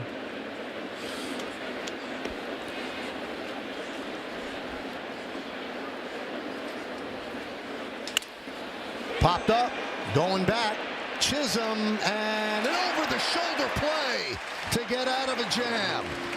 Just Chisholm showing a lot of range and hauling it in, taking a base hit away from Ortiz. Smooth, confident, final out. And the Brewers leave the bases loaded. The Yankees Baseball on Yes is brought to you in part by Delta, the official airline of the New York Yankees. Delta, keep climbing. Tri-State Cadillac scoreboard. Yankees lead by 9, 13-4. Nice play by Jazz Chisholm to end the top of the inning. Jason Dominguez leads off. He has walked twice today. Count 1-0. That's the one thing people talk about Jazz, that he has great patience and why he would one day translate into leading off. And he will take a walk. For a young player, he will take his walks. Not too anxious at the plate. Yeah, and his right-handed at bats. I know he has struggled in his career at this level, and even to a certain extent in the minor leagues. He only hit 185, but Aaron Boone was impressed with some of the adjustments. He wasn't loading up right-handed, and Jorge Posada was talking about it one day with Aaron. You know, we were all in the clubhouse talking. He's like, "You're exactly right, George," and he's started to load up, which I would think that would make him a better right-handed hitter. He would just go forward. Left-handed, he loads up really well. It's good to see. Yeah, you see that kind of leg kick, and Joe's talking about loading up, is getting that weight on your backside where you can wait to see the ball and then drive it. If you start to drift toward the pitcher, you don't have much left power-wise.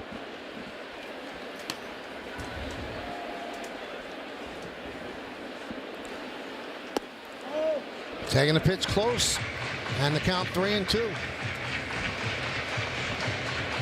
He was 0 for 3 on opening day, 2 walks today. Just missed the backdoor breaking ball. So now a full count on Dominguez leading off the 4th. Strike 3. Dominguez down looking. He thought it was his 3rd walk.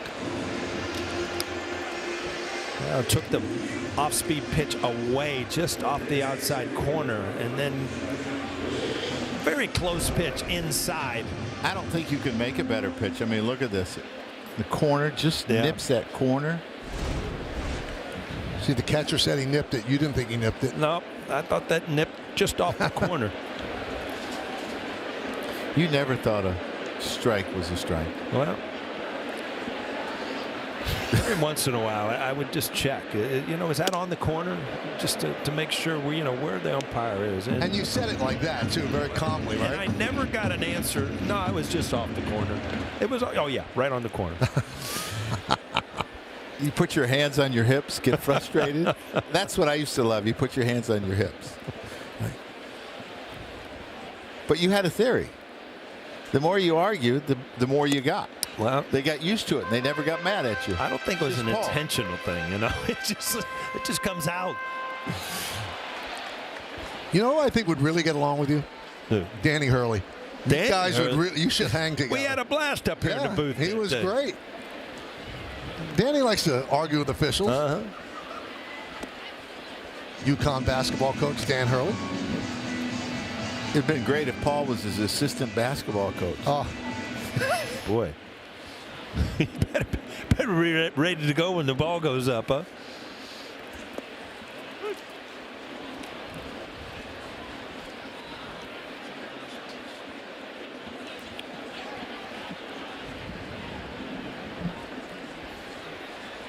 Three and one on Grisham. Struck out looking and singled and scored. I liked his timeout there because I think he thought he had ball 4. And you got to kind of gather your thoughts. Yeah. You think you're going to first base. You got to lock in. I think he would get another fastball down. 3 and 2.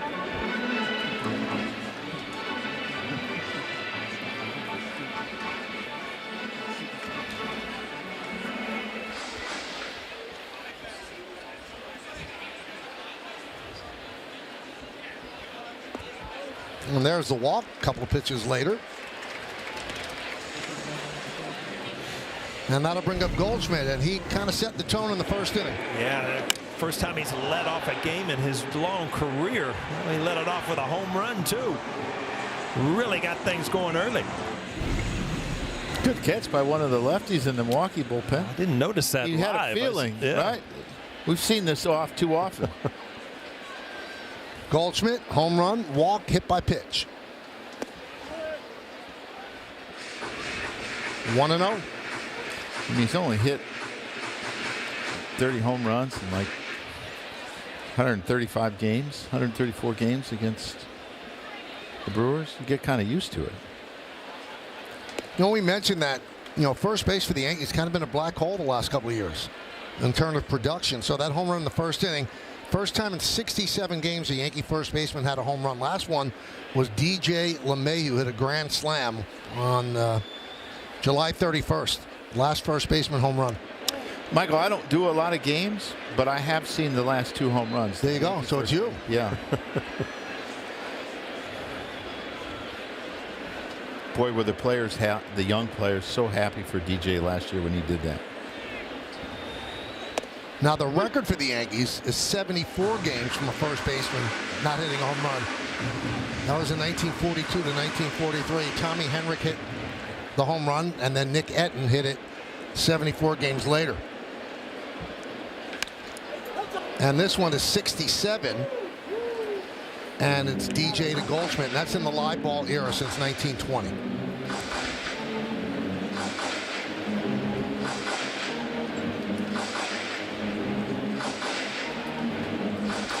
Now the Yankees have gotten production out of the leadoff spot. Wells a home run in the first inning on opening day. Goldschmidt today.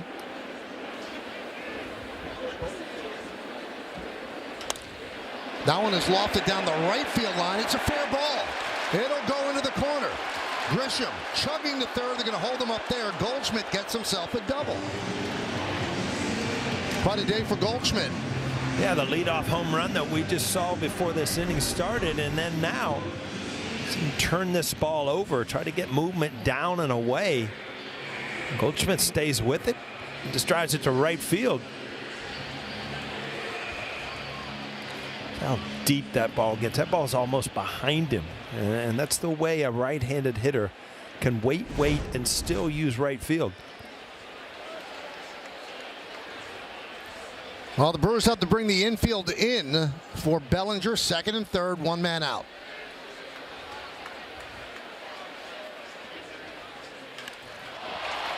That one's into left center field. That is going to be caught by Churio. Tagging and scoring is Grisham. And the Yankees have 14 runs to the Brewers 4. A sac fly for Bellinger. Just another quality at bat by Bellinger. I mean, you want to elevate the ball, drive it somewhere. I mean, this could have been a 3-run double or at least a sacrifice fly.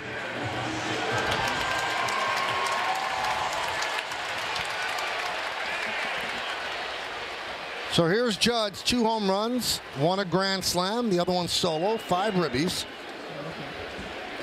Cooking up something special with Hexclad. Join the hybrid revolution at hexclad.com. First 27 games last year, see what he did. This year so far, you see what he's doing. High fly ball, center field. Mitchell back on the track, at the wall, see ya! 3 home runs for Aaron Judge. They've done it again. A record 8 home runs in 1 game by the Yankees, and it's just the 4th inning. Kind of leaves you speechless. Yeah, it seems like we've been through this before. I mean, again, you get first base open, and you give Aaron Judge something that he can just pound again. And he has such a great way of taking walks in that situation, but also being ready for that fastball. 3 home run game. Salute to you, Aaron Judge. What a day. Just the 3rd Yankee team ever to have 8 home runs in a game. They did it back in '39 and in '07. They probably have 4 more at-bat innings to go, and Judge might have 2 more at-bats, 2 more chances, 3 more chances to get that 4th home run. Chisholm. Ortiz will put it away.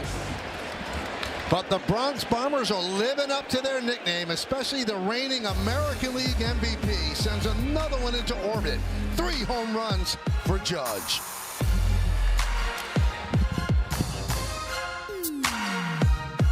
Redeem today at T-Mobile.com/MLB. 3 home runs for the captain. Pretty unbelievable day. 8 home runs for the Yankees. Audi scoreboard, they lead 16-4. And he's getting love from the right field fans and gives them some love back.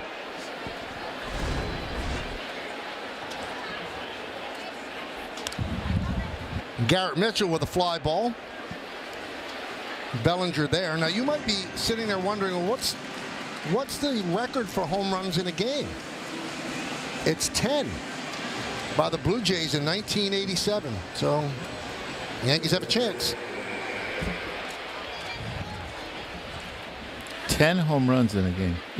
Some angry pitchers on that game. And I bet you there was a guy that went 0 for in the other lineup. Can you imagine that? Always. Yeah. Well, you look at the first 4 innings. I wonder if that's ever been done before. 4-3, 6-3. Sounds like a couple ground ball outs. Yes.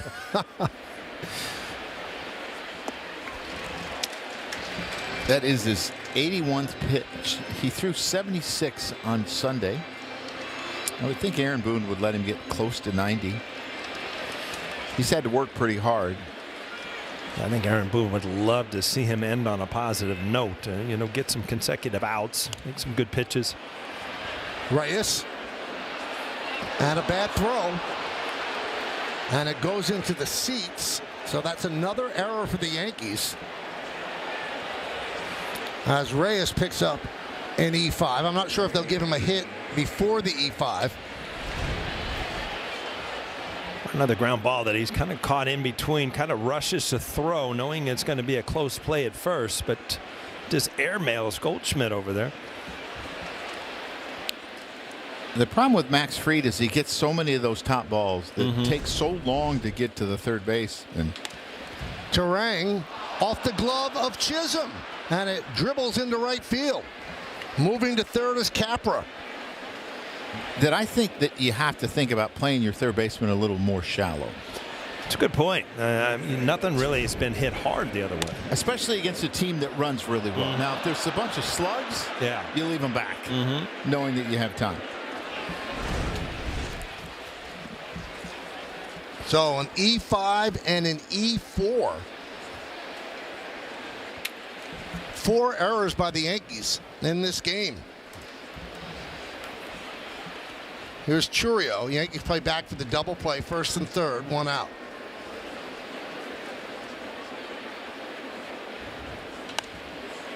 Does show you home runs and runs. They're the great deodorant. You don't smell the 4 errors right now. You know what? I was just thinking that. 5 errors, by the way. But you do realize if this is a close game that, you've probably given it away. 5 errors, extra outs. You can't do this day in and day out. Get them out of the way on the days you score 16. Right? No, and the thing that I worry about, like if it happens a couple times in a row and Max Fried starts, then he starts to pitch away from contact. And that's what he talked about. He learned to do it in Atlanta. It's pitch to contact because he could go much deeper into games. He got in trouble when he chased the strikeout. And you don't want him to start doing that.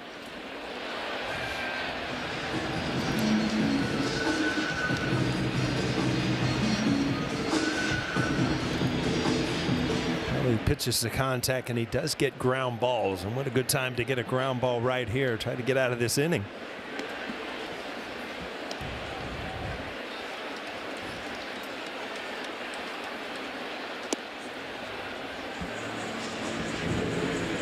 We talk about the 3 home runs for Judge, right?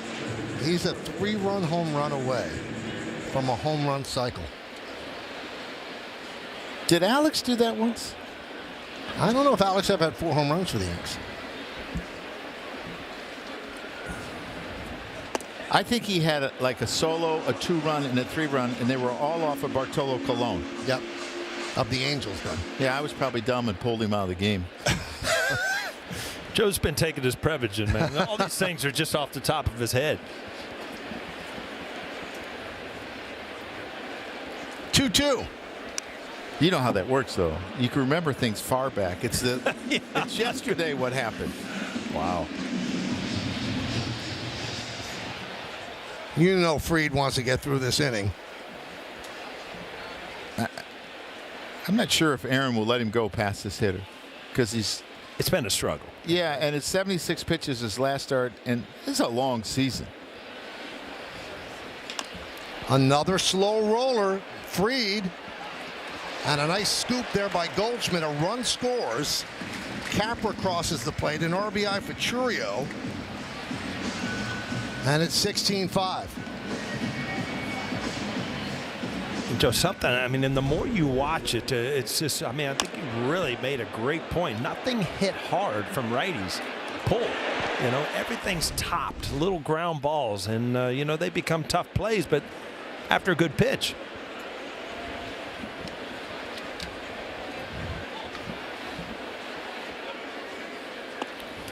Yelich swings and misses. It becomes really frustrating, right, when you see all these little top balls. And CC, we used to play the third baseman closer to the line more than what the scouting report would tell you, just because so many people rolled over his changeup and pulled it down the line, or the slider down and in. And I said, okay, he's not your typical lefty with all those breaking balls that he throws down and in.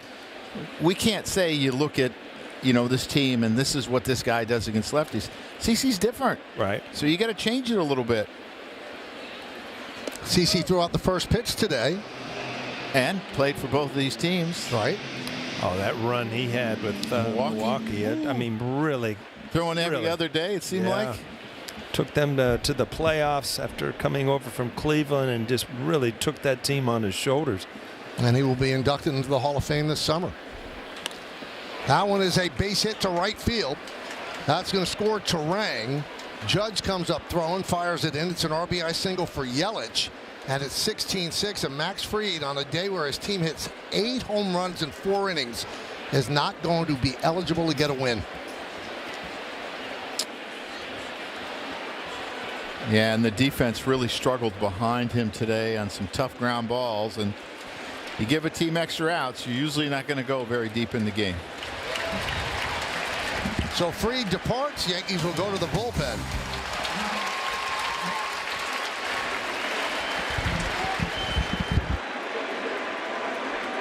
Name That Yankee, brought to you by Prevagen, made for your brain.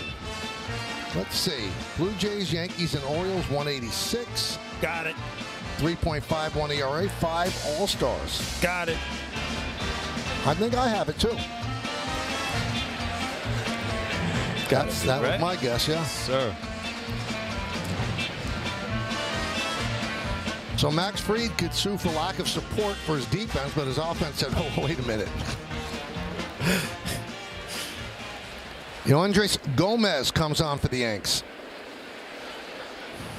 He will face Contreras. What number was that? Name That Yankee. That was a 2? That was a 2. They started off with an easy one. That's right. This is our opening day. We're 1 for 1, Mike. So there are 2 outs here in the 5th inning. So that means there's 26 outs so far in the game. 60 batters to get 26 outs.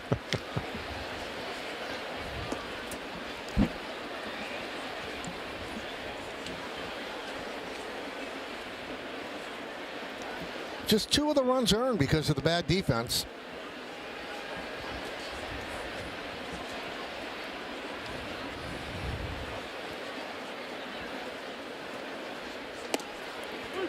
Now we are switching up Name That Yankee a little bit this year. It's not necessarily a guy who also played for the other team. It's Name That Yankee. Could be anybody. Kind of opens up the trivia floodgate. Did they run out of players? They might have, yeah. Driven out to right field and deep. Judge back, turns, looks. It's going to be off the base of the wall. Yelich will go to third. Judge gets it in, holds Contreras to a single.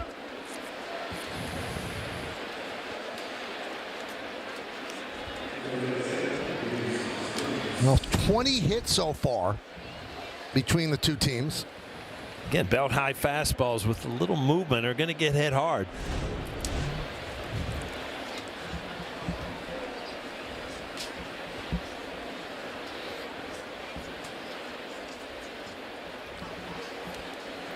Here's Rhys Hoskins.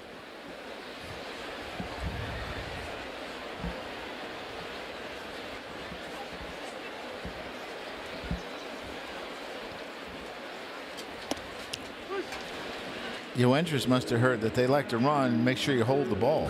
I was just going to say, where's the pitch clock out there? It seemed like it was there a minute. Yeah. Get a little longer with a runner on.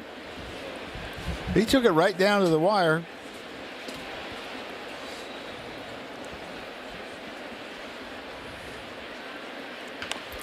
Another slow roller. And that'll do it here in the 5th. 2 runs, 2 hits, 2 errors, 2 men left. We're halfway through. Yankees up by 10.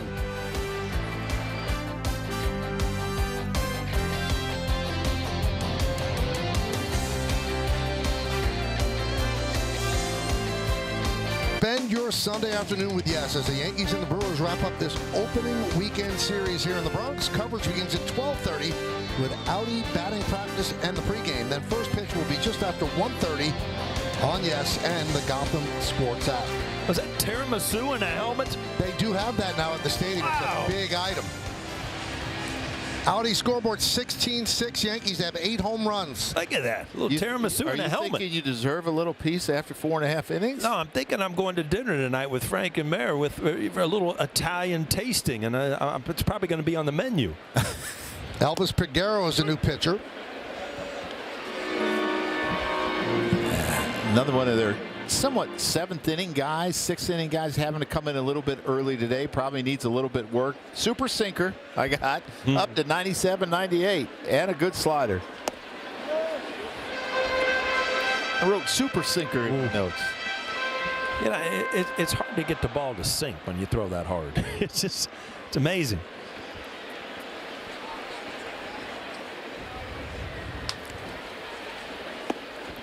Volpe has a home run, his 2nd in as many games. He's 1 for 3. Well, a lot of times where a guy stands on the mound and he's on the far first base tells you what his ball's going to do. Right. It means it's going to run towards third base, and he needs that room to throw it for a strike. Ground ball to third. Capra just gets Volpe.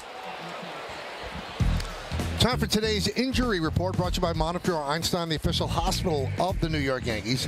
Giancarlo Stanton has begun swinging a bat, experiencing steady improvement. No timetable for a return. Right and left elbow tendons.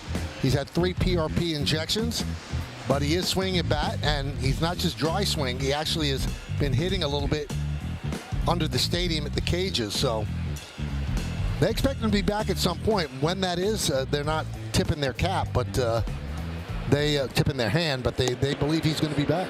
And Michael, he had those final PRPs. After that, it seemed like that was what really got him moving in the right direction. But with one thing with Giancarlo Stanton, they want to make sure he's 100% right before they bring him back. We know how valuable he is, especially in the postseason. There's also other news on the injury front.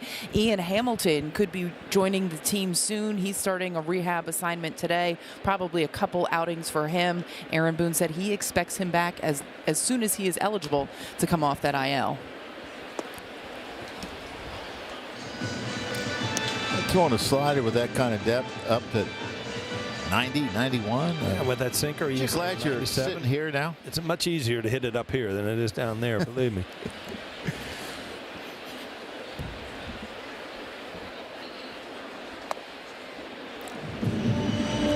Two and one. The tone was set in the first inning. Yankees, the first 3 pitches that they saw, all hit out for home runs. Goldschmidt, Bellinger, and Judge.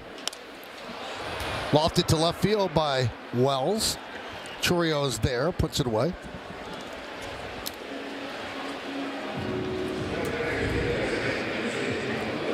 So we've mentioned that Judge has 3 home runs. Do you think there have been more 4 home run games in the majors than perfect games? What do you think is more? I think there's more perfect games. You would be correct. 24 perfect games, 18 games with 4 home runs for one batter.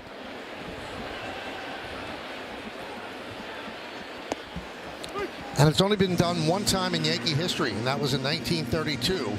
Lou Gehrig did it at Scheid Park against the Philadelphia A's. Judge already has 7 RBIs, which is a career high for him in a game. You know, I was always a good multiple choice guy. I like your questions. I was 50-50 there. You know? That's why you did so well on the SAT. Yes. I tell you what, I came in here today. I saw you working. I said, Joe's been working since last January for this game. I felt a little underprepared up here. Yeah, but the problem with the SAT, it was like 25% chance. Oh, boy.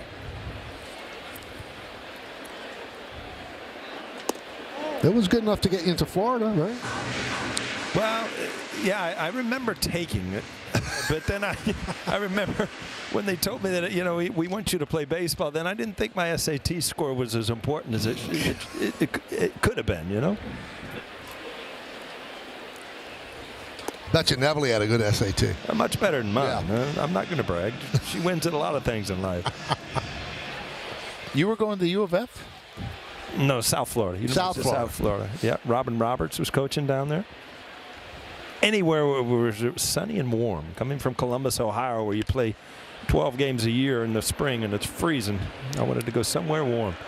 Well, for the first time today, the Brewers keep the Yankees off the board. The Yankees still lead by 10.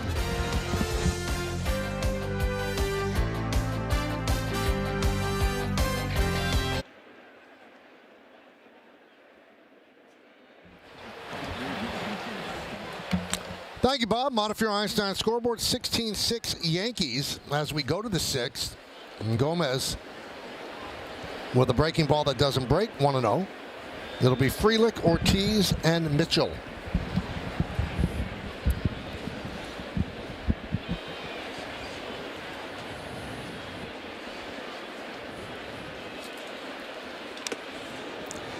We told you the Yankees as a team have 8 home runs today. Judge has 3. The Major League record is 10 home runs set by the Blue Jays. Well, how about this statistical quirk? 31 teams have hit 8 home runs in a game. One team hit 9 home runs, and one team hit 10. So 8 seems to be. Once you get past 8, you've done something. Yes. So, okay, the one that hit 10, the Toronto Blue Jays, they also hit 9. So is that the same team? No, the Reds did it in 1999 in a 22-3 win at Philadelphia. What year? 90? Oh, you weren't 99. He was doing the damage here. You're pulling in the wrong. You were talking about the wrong fingers. You'd have been putting in the wrong pitchers too. Yeah. Sure, a lot of people thought I did that.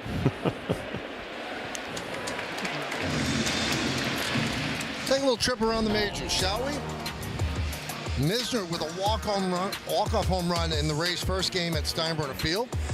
Sellout crowd, so Cameron goes yard. Tyler O'Neill home run in 6 straight opening day games. That's the major league record. And Mookie Betts, there was so much fear he had lost so much weight so quickly. They had a walk-off 3-run home run in the 10th against Detroit. That was the second home run of the game. He got really emotional. I mean, he lost 18 pounds. Yeah. He didn't have 18 pounds to lose. No, he's not a huge guy, but boy, can he play. Bellinger calls off Volpe to retire Ortiz. He got down to like the 150s, the high 150s. That's like junior high weight. Huh? I read the other day in the notes, Michael, that you're talking about home runs on opening day. The only player ever, back-to-back years, with 2 home runs. Joe Torre. I'm like, wow, what a way to start the year. Back-to-back years, 2 home runs on opening day. Was that his MVP season? That I don't know.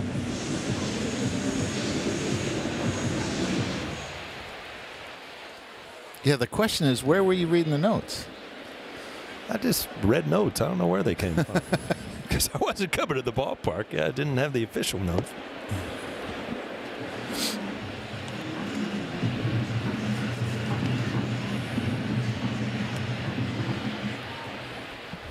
I think I had 1 home run, maybe 2 on opening day. You have a home run opening day? I didn't hit home runs. I don't think so. Well, you had a few in your career. Did you ever throw one in on opening day? Yeah, I think opening day of T-ball. T-ball. Yeah. You didn't even get one out in Colorado? I don't think so. I don't think so. I was happy if I got a hit. Oh, wasn't that important? Opening day? You know what? I used to play mind games, too. It's like, you know what? If I get a hit my first at bat of the year, I'm going to have a great year. And then, you strike out the first time up. It's like, if I get a hit in this game, I'm going to have a great year. You just start playing games with yourself mentally. Well, it's a game that just, you build it up for a long time. And now you get just back in the grind. We're playing every day. But you put way too much importance on it. If you have an 0 for in another day, it doesn't seem to be such a big deal. But then you have a lot of times opening day, and you got to sit on that 0 for. Yeah. And it's hard. Yeah, you think Churio wanted to get out and have a day off on Friday after 5 strikeouts opening day? I don't think so. Good pitch right there. Yes, is thinking about a reality series, Mind Games with Paul O'Neill, coming up.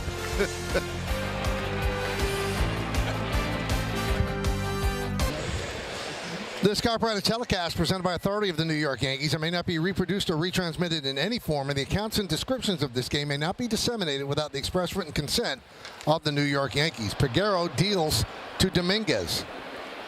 Lofts it to left center. Churio is there. One away. I just remember on days like today, I'd be catching and come on, be in a game like this. And sit next to Zim when I come in after the inning. He would say, boy, you got this game moving right along, don't you? Yeah, Zim always had the right thing to say. Yeah, he did. Could make you laugh.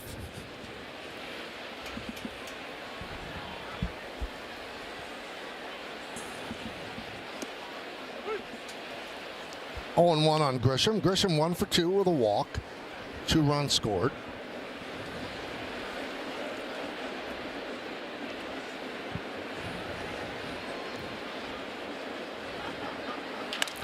Ground ball to Rang. Bobbles again, and Grisham will reach. Turanga, Gold Glove winning second baseman. In fact, a Platinum Glove winner. Boots won there. Interesting enough, their 2 Gold Glove winners both have an error already this year. Sal Frelick made one the other day on a ball off the wall, and the Turang makes this one. It comes up, hits him in the heel a little bit. He kicks it once, can't quite get to it. Trent just runs too quickly for that to be an out. It was that second little dive out of it came out of his glove. He almost had it. Ground ball. Ortiz will get Goldschmidt as Grisham moves to second. So Goldschmidt retired for the first time today. That brings up Bellinger.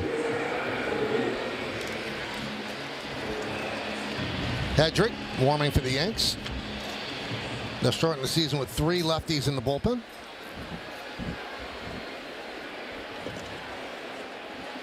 Bellinger 3 ribbies in this game. Home run. An RBI single off the pitcher and then a sac fly. 2 for 3. It was interesting. He was talking about what to do in the roll call.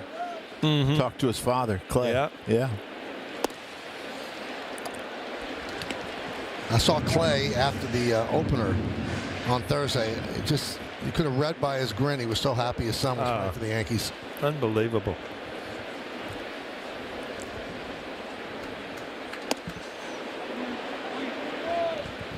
So I went down to the locker room today, and Stevie Donahue says, I've got a present for you. I said, okay. And I've talked numerous times about my kids used to, play in the playroom with Cody Bellinger. And so they've redone the playroom in Yankee Stadium, and they took down some of the pictures. And one of the pictures was me and my son Andy when he was about, 3. And now he's, 35, 36. But I'm going to take that one home. It's a really, really cool thing that the Yankees do. The amazing thing is Andy got older. You look the same. Oh, really? Yeah. Yeah? Yep. 4K says different. This 1K says no. That's quick. I like that.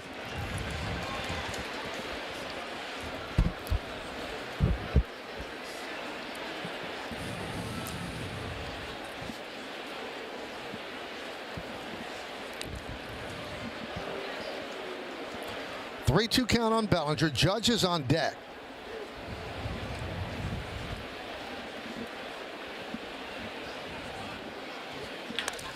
Base hit, right field. Grisham rounds third. He's coming home. The throw is cut off. Going to second is Bellinger. He'll get in, and the Yankees lead 17-6, and that'll bring up Judge. Oh, Cody Bellinger has had tremendous at-bats today. Just another good at-bat, driving in another run, and then a good read on a high cutoff throw. Just cruises into second base.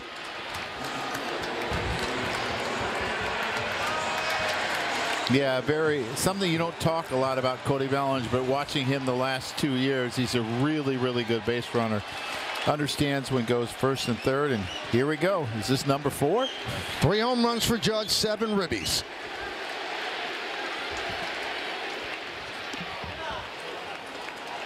Only 18 4-home run games in Major League history. The last one, J.D. Martinez did it. Arizona at the Dodgers. That was in 2017. The only Yankee to do it, Lou Gehrig, in 1932. Do you remember how hard it used to be able to hit it out at Dodger Ballpark, too? Oh, when it got cool at night? Yeah. I think that he did it there. 2-0 on Judge.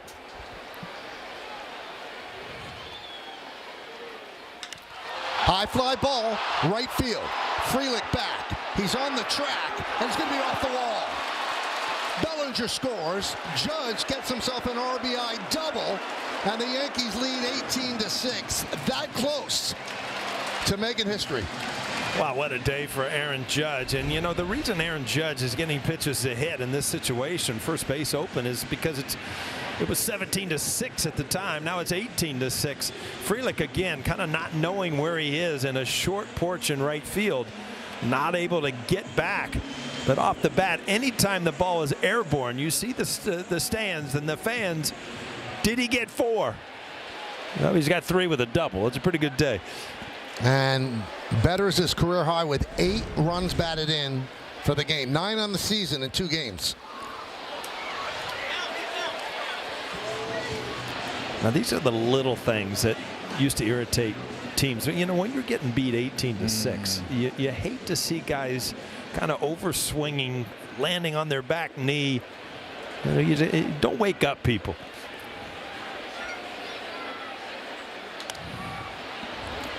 Popped up.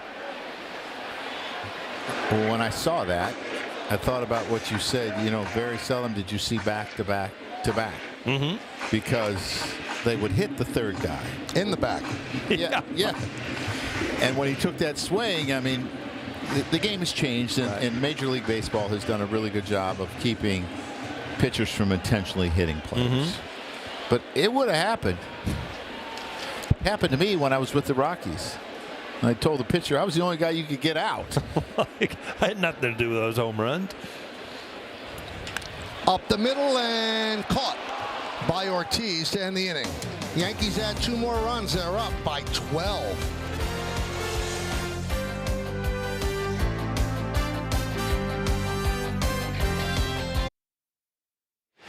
Time for PNC Bank's slow moments. Even in slow motion, this is impressive, Paul. Yeah, when you watch Aaron Judge and his swings, they are so you just think it's the same thing over and over again, and it's your ability as a hitter to put yourself in the same spot every time. Well, today he's been in a great spot. 3 home runs and a double. Just what you expect when you come to Yankee Stadium as a young kid to watch Aaron Judge, huh? Ford scoreboard 18-6. Brent Hedrick comes in. Impressed the Yankees in spring training with the injuries. There were spots open in the bullpen, and so he's the 3rd lefty in the pen. 3rd pitcher used by the Yankees as he's facing Oliver Dunn.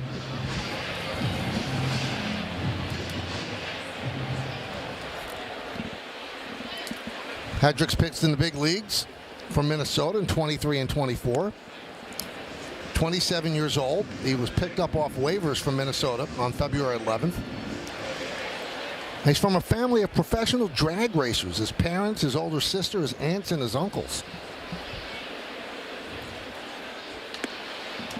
Can't say I've ever met someone that was a drag racer. Drag racer. Yeah. Tell you what, he was a really impressive one of his last outings in spring training where he got as high as 98. And it seemed like when he got ahead, he added. It was impressive. So Dunn goes down on strikes. Time to get the answer to the Name That Yankee quiz today, Paul. Why don't you give it? Well, it's got to be Jimmy Key, and he was a big part of our pitching rotation. I think if I could pick one guy that would have been a great pitching coach, it would have been Jimmy Key. He knew how to get big outs. I think he helped Andy Pettitte a lot when Andy Pettitte was just coming up to the major leagues. And he was the guy at the back of the plane that would get Boggs going every single time. You know, we had Charlie Hayes that would get Cecil Fielder going, but you had Jimmy Key back there just annoying Boggs to the point where you'd hear it before the flight was over. Okay, I bring up a quick story. Do you remember the time that Jimmy and Boggsy went turkey hunting, and Jimmy took Boggsy turkey hunting? Do you remember that? And vaguely. They didn't see one turkey, and Boggsy was kind of embarrassing him, yelling at him in the clubhouse about it. And the next day, Jimmy brought in 2 frozen turkeys and threw them in his locker and said, "That's your turkey." Yeah, exactly. That was Jimmy Key. Joe, I mean, if you were in the Bird family, you'd stay away from Boggs. Yeah. It's only 8. Yeah. It's a good point, Michael.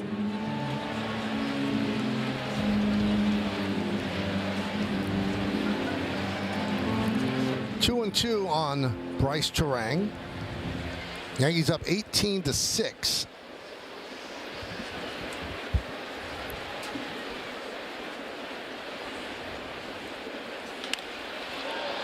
We going with 6 field goals, Paul, or some? Yeah, this is kind of like a Giants and a Packers game, huh?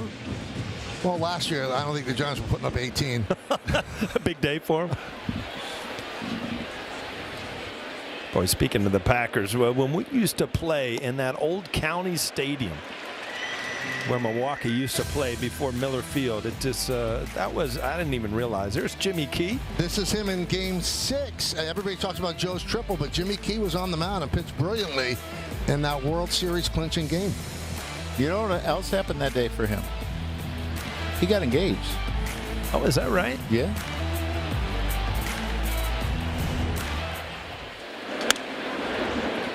See that little kid holding that sign there? Yeah. He's now 35 years old. Believe me, I know all about it, because that one that I brought from the playroom today, that little kid I'm holding in the field, he's 35 or 36.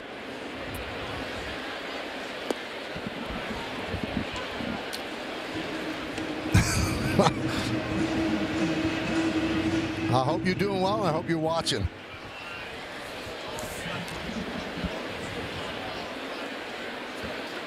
Now here's the picture that Paul is talking about. I don't know if we could get a shot of it, but it's I mean, that goes right up in the office at home, I guess. Absolutely. Look at that. That little dude right there. Not that dude. He's gotten old and ugly. That little dude right there grew up. He's 36 years old now. Amazing. Where's time fly, Michael? It goes too fast. Fly ball right field. Judge back, and wow. Chourio retired as that ball kept carrying, but Milwaukee goes down in order. At the end of 6.5 innings of play, it's all Yankees, but we're going to stay right here as they honor America in New York.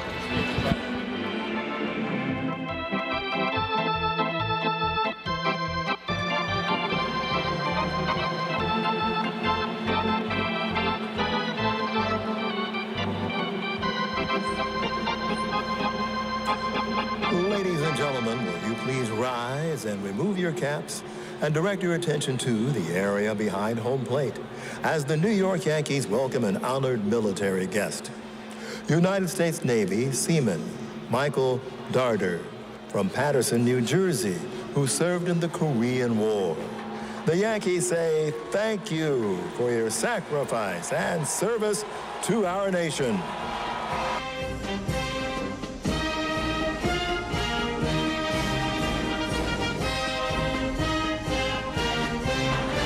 And now, ladies and gentlemen, please join us in singing along with Robert Merrill's rendition of God Bless America. God bless America, land that I love. Stand beside her and guide her. Through the night with the light from above. From the mountains to the prairies, to the ocean, white with foam. God bless America, my home, sweet home. God bless America, my home, sweet home.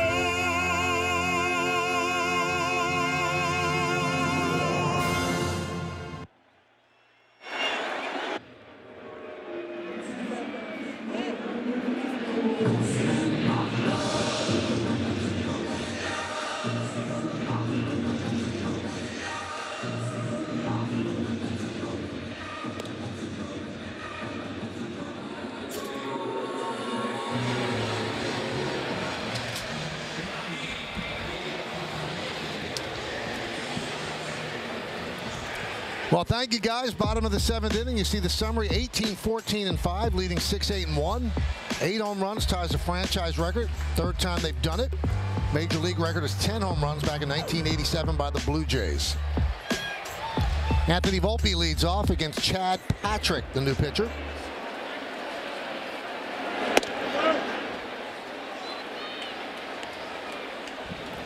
What he did in AAA. This is his major league debut. It was the IL Pitcher of the Year. Those numbers, 14-1, that'll do it for you.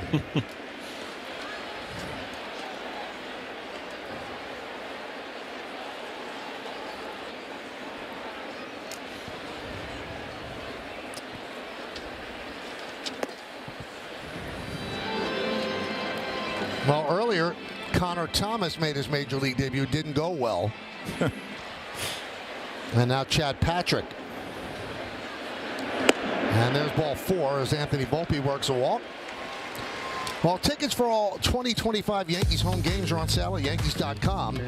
This season's home schedule includes some great promotional giveaways and is highlighted by interleague games against the Giants, the Cubs, and the Phillies, as well as the annual Subway Series games against the Mets. For more information and get your 2025 Yankees tickets, just visit Yankees.com today. J.C. Ascara is going to make his major league debut. What a long, strange trip it's been. Bounced around, independent league, released, Uber driver, and here he is. He made the Yankees out of spring training, his first big league at bat. And Michael, I spoke to him for the BP show earlier today, and I asked him what it is going to be like for him when his number is called, and he said he will be ready. He has always been ready. I don't know if you guys saw the thing. He had a little appearance on the Today Show yesterday with his mom talking about his story, and he said more than anything, he wants to tell it as much as possible just because he wants to be an inspiration for other people who are thinking about giving up to keep going, keep persevering. Your dream could come true as well.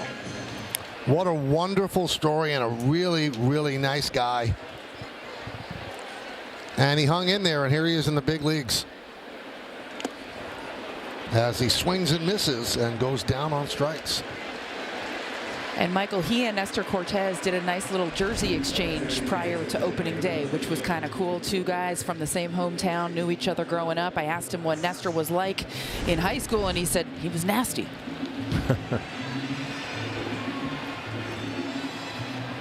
Now Oswald Peraza is going to pinch hit for Pablo Reyes.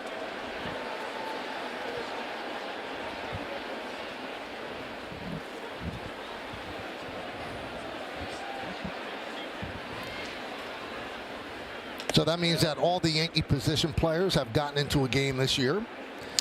I think that's really important too. You know, that guys don't sit for a week before their first game, that you can get them out there.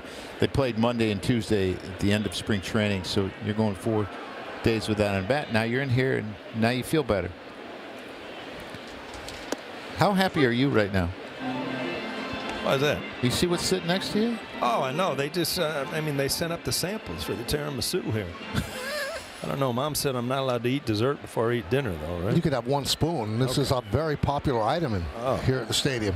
I like the looks of it. I mean, you do realize, Joe, the power of O'Neill. I mean, I wish he'd talk about Audi and send cars up here. This guy talks about tiramisu. It's here. You know, I've talked about a lot of cars. We haven't had one come up yet, right? It'll be a little hard getting it in here, don't you think? I could at least park in the tunnel or something. Yeah, right in the loading dock. Drill deep to left field. There it goes. See ya. The Yankees' 9th home run of the day. They did it again.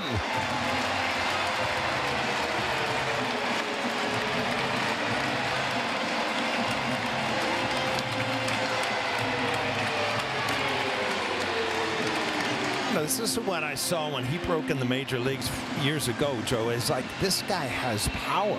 I mean, he has the ability to drive the ball out. I expected huge things. Maybe this is his time, because you keep waiting for him to really take the baton and take, you know, to the next level and be an everyday guy.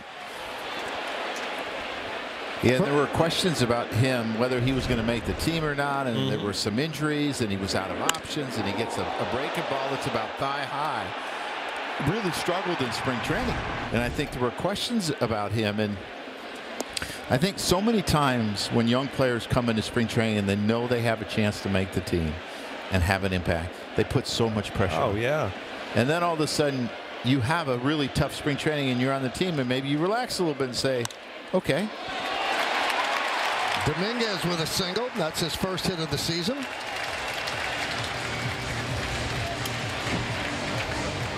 Had a very good AAA season last year. I mean, this is a hanger, and you know, when you hang it, they bang it, right? I mean, that's what happens. And I mean, he's had power in AAA. He's played in AAA for a number of years. So young to be called up to that level.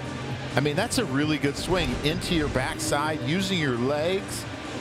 And hopefully he can relax and his talent can come out.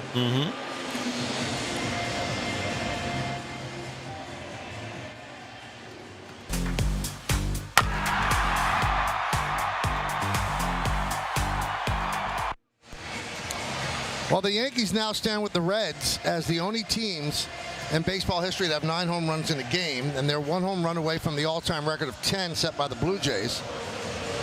And Peraza's home run also guarantees that Judge's spot is going to come up. So you're setting the stage early. Huh? Oh, yeah.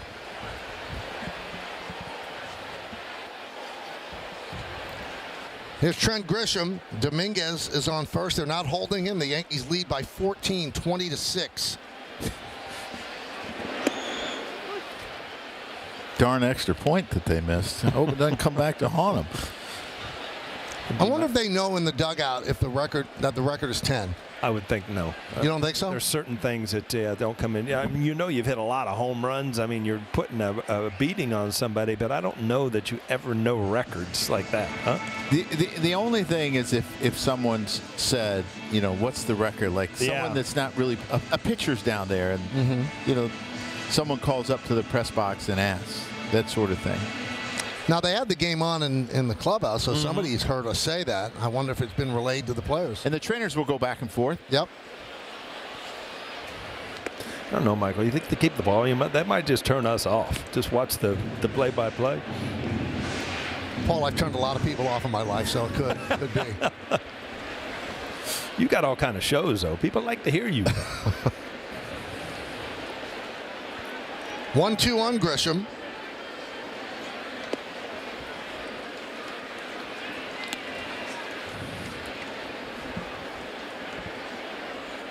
Judge sitting on 3 home runs. He has 8 runs batted in, which is a career high for him.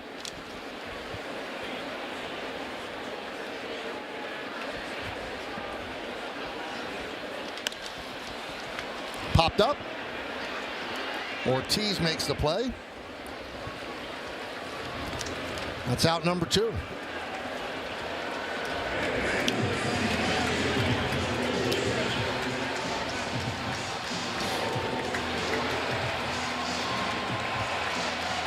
Oswaldo Cabrera is going to pinch hit for Paul Goldschmidt.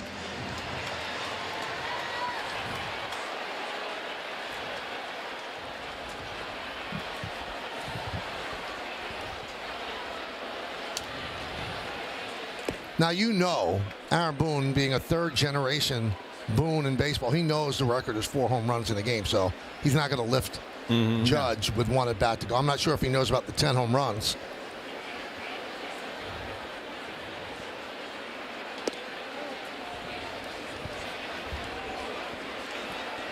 So the Yankees with a new franchise record, 9 home runs in a game.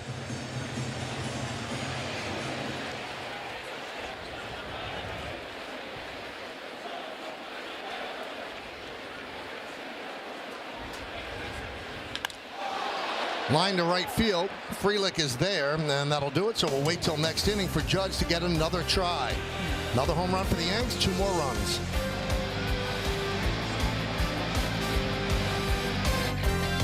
Last season, though, was magical.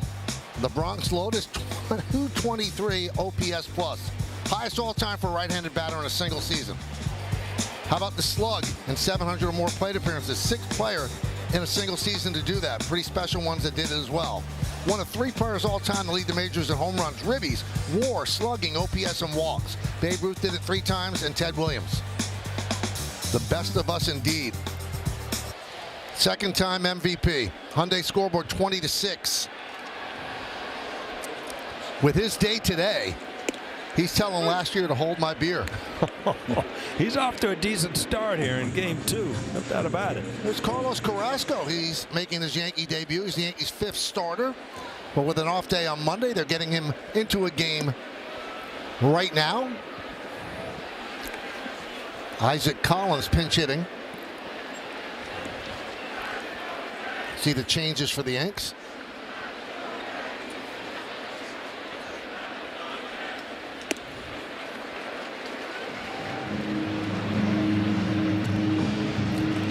Look at the names on that streaming service. Wow. Better call Paul. K's Anatomy. Nobody's watching that. Oh. I was just looking around the stadium, Michael, because I'm always, as we look at these new big hit streaming TV shows at the bottom of the screen.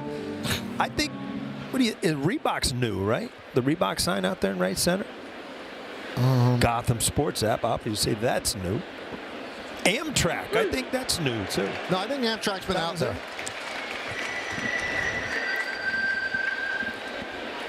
Some of the standbys are still here. They're big Delta sign up there. See what he's doing, Paul? He's trying to get sneakers, trying to get train rides, trying to get a plane ride on Delta. For one thing, I don't know what a sneaker is. We wore tennis shoes. I don't know what. Well, in New York, we wore sneakers. All right. Well, you drank water too. Huh? I can't believe you didn't mention Bank of America. You're trying to get a little money. You get gift certificates there. Oh, we love them, right? Yes. They were behind home plate and out in left field.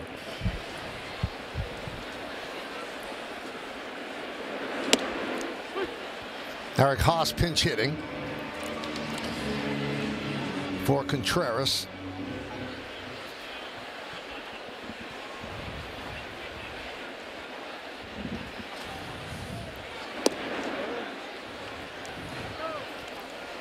Some people were surprised that Carrasco pitched as well as he did in spring training. His velocity was up from last year. He had a rough season last year in Cleveland.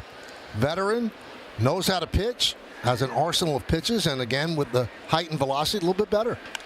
That one is looped into right field. It's a base hit in front of Judge. Pinch hit single for Haas.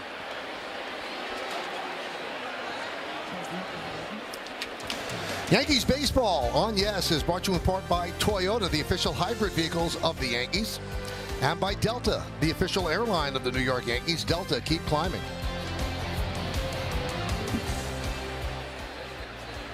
There's Jake Bauers, the pinch hit for Rhys Hoskins. It's turning into a spring training game. Both managers emptying the benches here. That's really screwing up your scorecard over there. Good Lord. What's happening with your scorecard? I haven't found it yet. It's a little blank right here.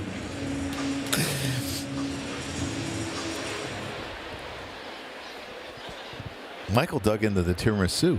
It was good. Yes, he did. 2 spoons. I don't want to put the weight back on. I just had 2 spoons. Well, that's just a taster then. Yeah. Coming up, bottom of the 8th, Bellinger, Judge, and Chisholm. Judge knocking on the door of history.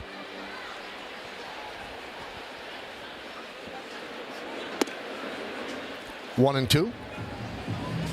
You say you keep your scorecards, right? This one I'll keep. Yeah. I don't keep all of them anymore, but this one I'll keep. I mean, you have some from years and years and years ago. The perfect games and the no-hitters. Oh, yeah. That one is drilled into right center field. That's going to be in there and go all the way to the wall. Haas is going to go to third. They're going to wave him home. It's a pinch hit RBI double for Bauers. And now it's 20-7 Yankees.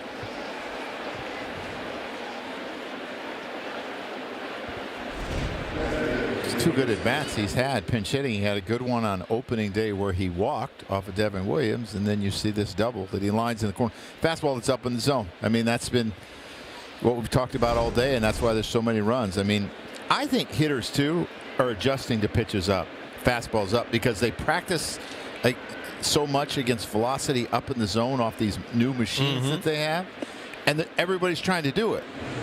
Well, if you remember, 2-3 years ago, that was the pitch everybody was going to because everybody wanted the slide uppercut, and that was kind of a way to get a strikeout where, hitters are going to adjust to what pitchers are trying to do to them.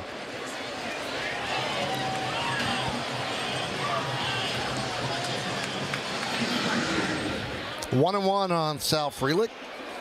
Infield single hit by a pitch, walked and grounded to second. Bauers on second with 1 out.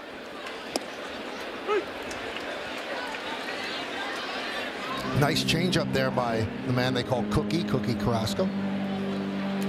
There's 2 cookies in the clubhouse. Stevie Donahue, longtime trainer, is Cookie too. I remember trying to chart Carrasco many years ago when I was managing, and I would study all the pitches. You couldn't sometimes tell whether it was a slider or a changeup, and no one really knew because a lot of them times they have the same action. I always thought good changeups that kind of resembled the spin of a two-seam fastball. Those are the ones that were really hard to hit because you couldn't tell the speed, but you could tell the spin. And obviously that's how you kind of decide what pitch it is or not. But if it has the same spin and you've just taken 7 or 8 miles an hour off of it, almost impossible to hit.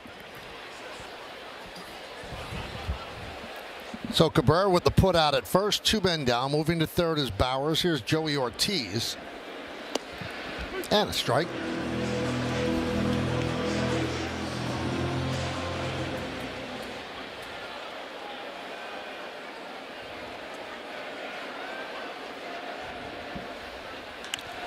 Rip foul into the second deck.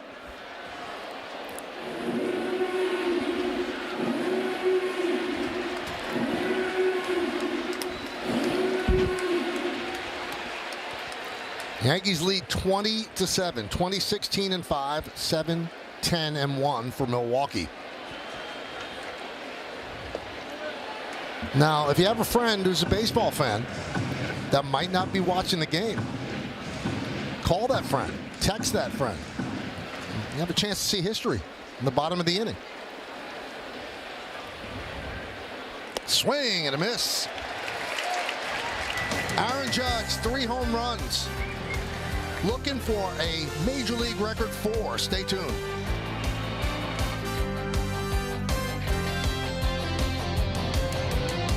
Baseball on Yes is brought to you in part by Untuckit. Find the perfect fit today at untuckit.com or more than 80 stores worldwide. And by Nissan. At Nissan, we make cars that thrill. Experience the thrill for yourself today. Shop NissanUSA.com. Bellinger, Judge, and Chisholm. And they're going to face a position player. Jake Bowers is on the mound trying to keep the Yankees from a Major League tying 10 home runs in a game and Judge from 4 home runs in a game. When Bowers deals outside. What's he got, Michael? I think a little bit of this, a little bit of that. Little cutter at 65. Did you like facing position players? No, hated it because it's just you're supposed to crush everybody, right? That's not really a pitcher, but it just goes to show you, even in batting practice, you pop balls up as Cody Bellinger did right there. But this is the at bat we've been waiting for, and with a position player on the mound, he's not going to pitch around him. Last time up, he hit a ball off the wall for a double and an RBI. He has 3 home runs. Only 18 players in baseball history have 4 in a game. Drilled deep to left field, but that is going to stay in the park and caught by Chourio. Little top spin on that, and Chourio ran it down. Well, a little off the end of the bat, just enough, because the velocity was probably high 70s. Oh, it's actually a breaking ball. Wow. That might have been in the 50s, that breaking ball. 55 that pitch was. Well, that's speed limit. That's right. Speed limit on the hutch. You can't even go on 95 going 55. Huh? Oh, Chisholm gets plunked.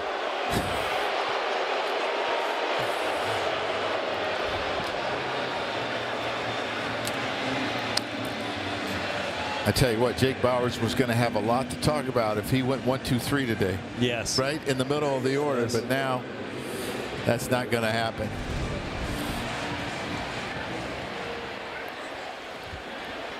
You can see as a position player, it is so weird to be on the mound.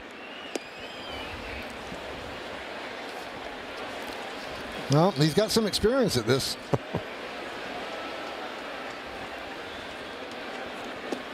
Did you ever do this? Yeah. I almost threw my arm out. Where were you? In Atlanta. I was with the Reds. Struck out 2 people in the first inning, and then after that, I went downhill. I went from like 93 to 50. I had nothing left. You had pitched as a kid, right? Oh, all through high school. Yeah. When I was drafted, I thought I was a pitcher. 3-0 on Volpe. There's a strike from Bowers. Chisholm's at first with 2 outs. We're in the bottom of the 8th, 20-7. Yankees lead.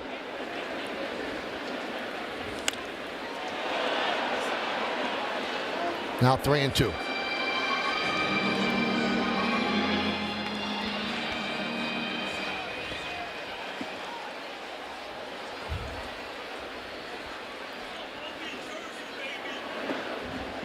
And Volpe works a walk. And that brings up J.C. Escara. How about this, Joe? They gave J.C. your number. That's great. Yeah, 25. Great. Catcher to catcher. Yeah. Your player number. I think you can really appreciate what this young man has been through. A couple of years in independent ball, and it's really a cool story. You talked about it already, but man, seeing his mother get emotional in the video. I tell you what, he's lost it, Bowers. Yeah, he's running out of bullets out there. He got 2 quick outs, 3 pitches.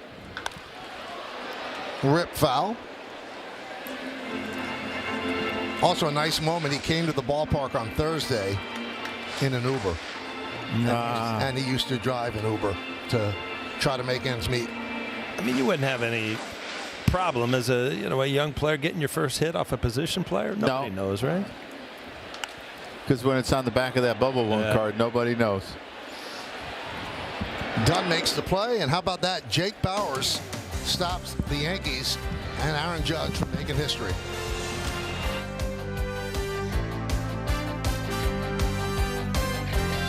Don't take slow for an answer replay. One thing we're going to see this year, Paul, this is a much more athletic team. They are going to go first and third a lot. We've seen it today. Well, it makes a big difference in the runs that you score.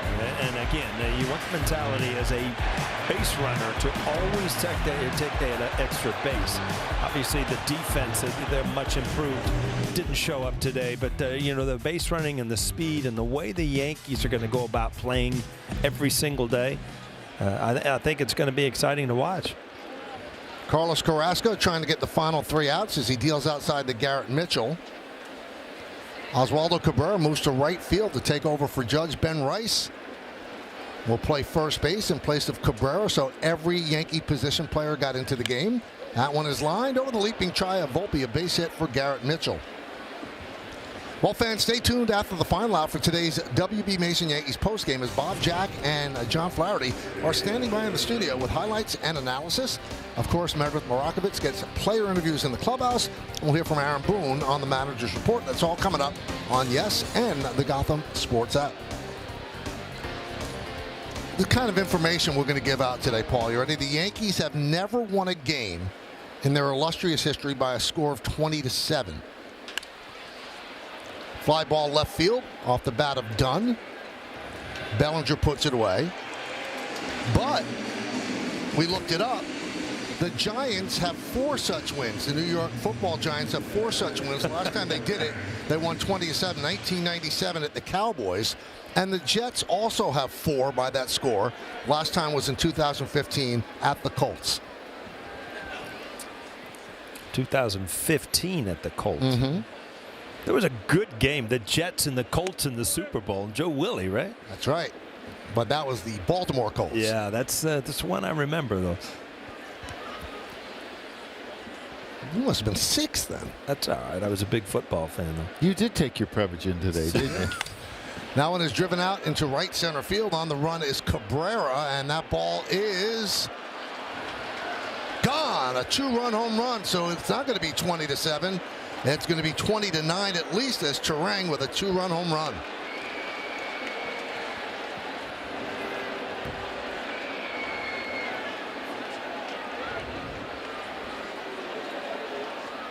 Well, it's not the outing Carrasco's looking for, trying to tune it up, get ready. But this ball, you see the little movement and just waist high. Ends up in the bullpen. Well, it looked like he was trying to throw that front hip sinker where he started off the plate and ends up on the inside, but it had plate the whole time. Terang recognized it, crushed it.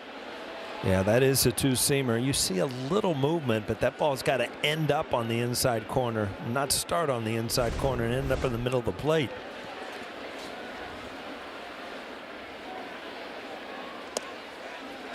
Oh, 2 on Churio.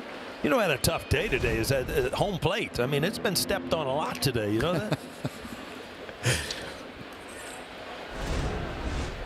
You know, I don't think I've ever heard that. Just saying.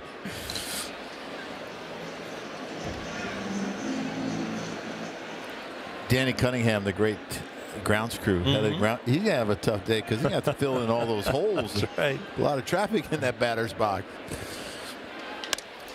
Grounded. Volpe. And the Yankees are an out away from their second win. Upcoming schedule brought to you by your local Tri-State Buick dealers. We're back at it again tomorrow at 1:35 right here on Yes. Monday's an off day, then 3 games against the Diamondbacks. 7:05 on Tuesday on Yes, then on Prime at 7:05 Wednesday, and back on Yes at 7:05 on Thursday. Yankees hit the road with 3 in Pittsburgh Friday, Saturday, and Sunday. 4 o'clock Friday game. Must be their opening day, huh? Yeah, I would think so.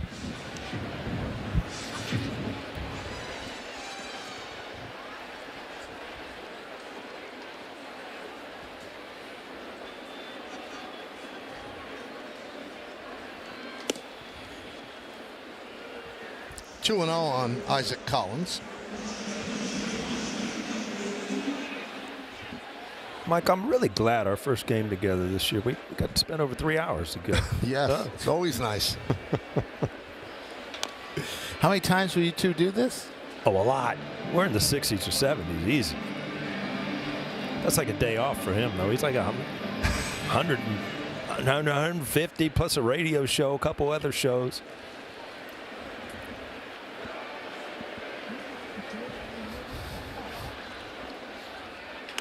Check swing.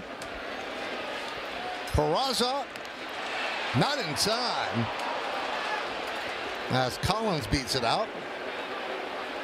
Well, we talked about it all day. Milwaukee, most of the lineup run extremely well. Peraza kind of shifted over to play him to pull, and it just kind of a excuse me single.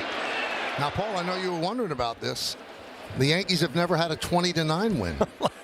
The Giants have only won in 1991 against the Cardinals. The Jets have only won 1998 against the Dolphins. Here's Eric Haas. Runner goes.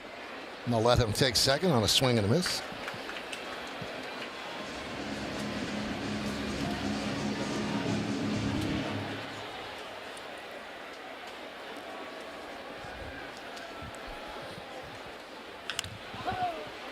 Oh, 0-2, strike away.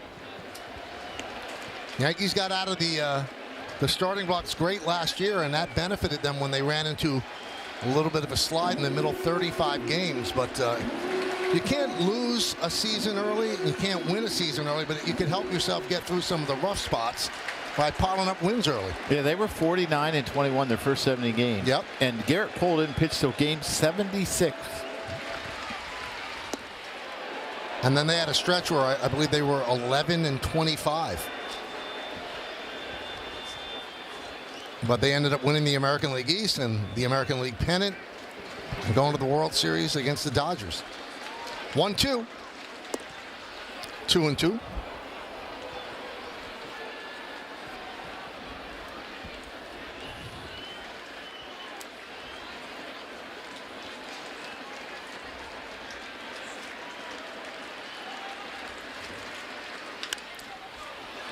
Volpe. And the Yankees win 20-9. They club 9 home runs, and they just do big-time damage. They lived up to their name, the Bronx Bombers, in a big way, especially Aaron Judge with the 3 home runs and the 8 ribbies. Well, hopefully this is the kind of baseball that you're going to see up and down through the lineup. Obviously, you're not going to see 20 runs every time out. You are going to see that guy, Aaron Judge, hit a lot of home runs, but big made by Bellinger. Volpe, you could go down the list. So I just think this is a different feel to a team that's going to have to help 1 through 9 instead of just a couple guys. Yeah, I would have to agree with you. And seeing Austin Wells play against left-handers and having success today got me kind of excited. And Jazz Chisholm also having success. So their lefties are going to have to hit lefties because they're going to see a lot of them out of the bullpen. Not necessarily starters, but out of the bullpen, and that's a good sign. Pretty cool necklace Judge has on. He has a gavel, and he laid down the gavel today with 3 home runs and 8 ribbies. The captain with a lot of crunch on this Saturday afternoon.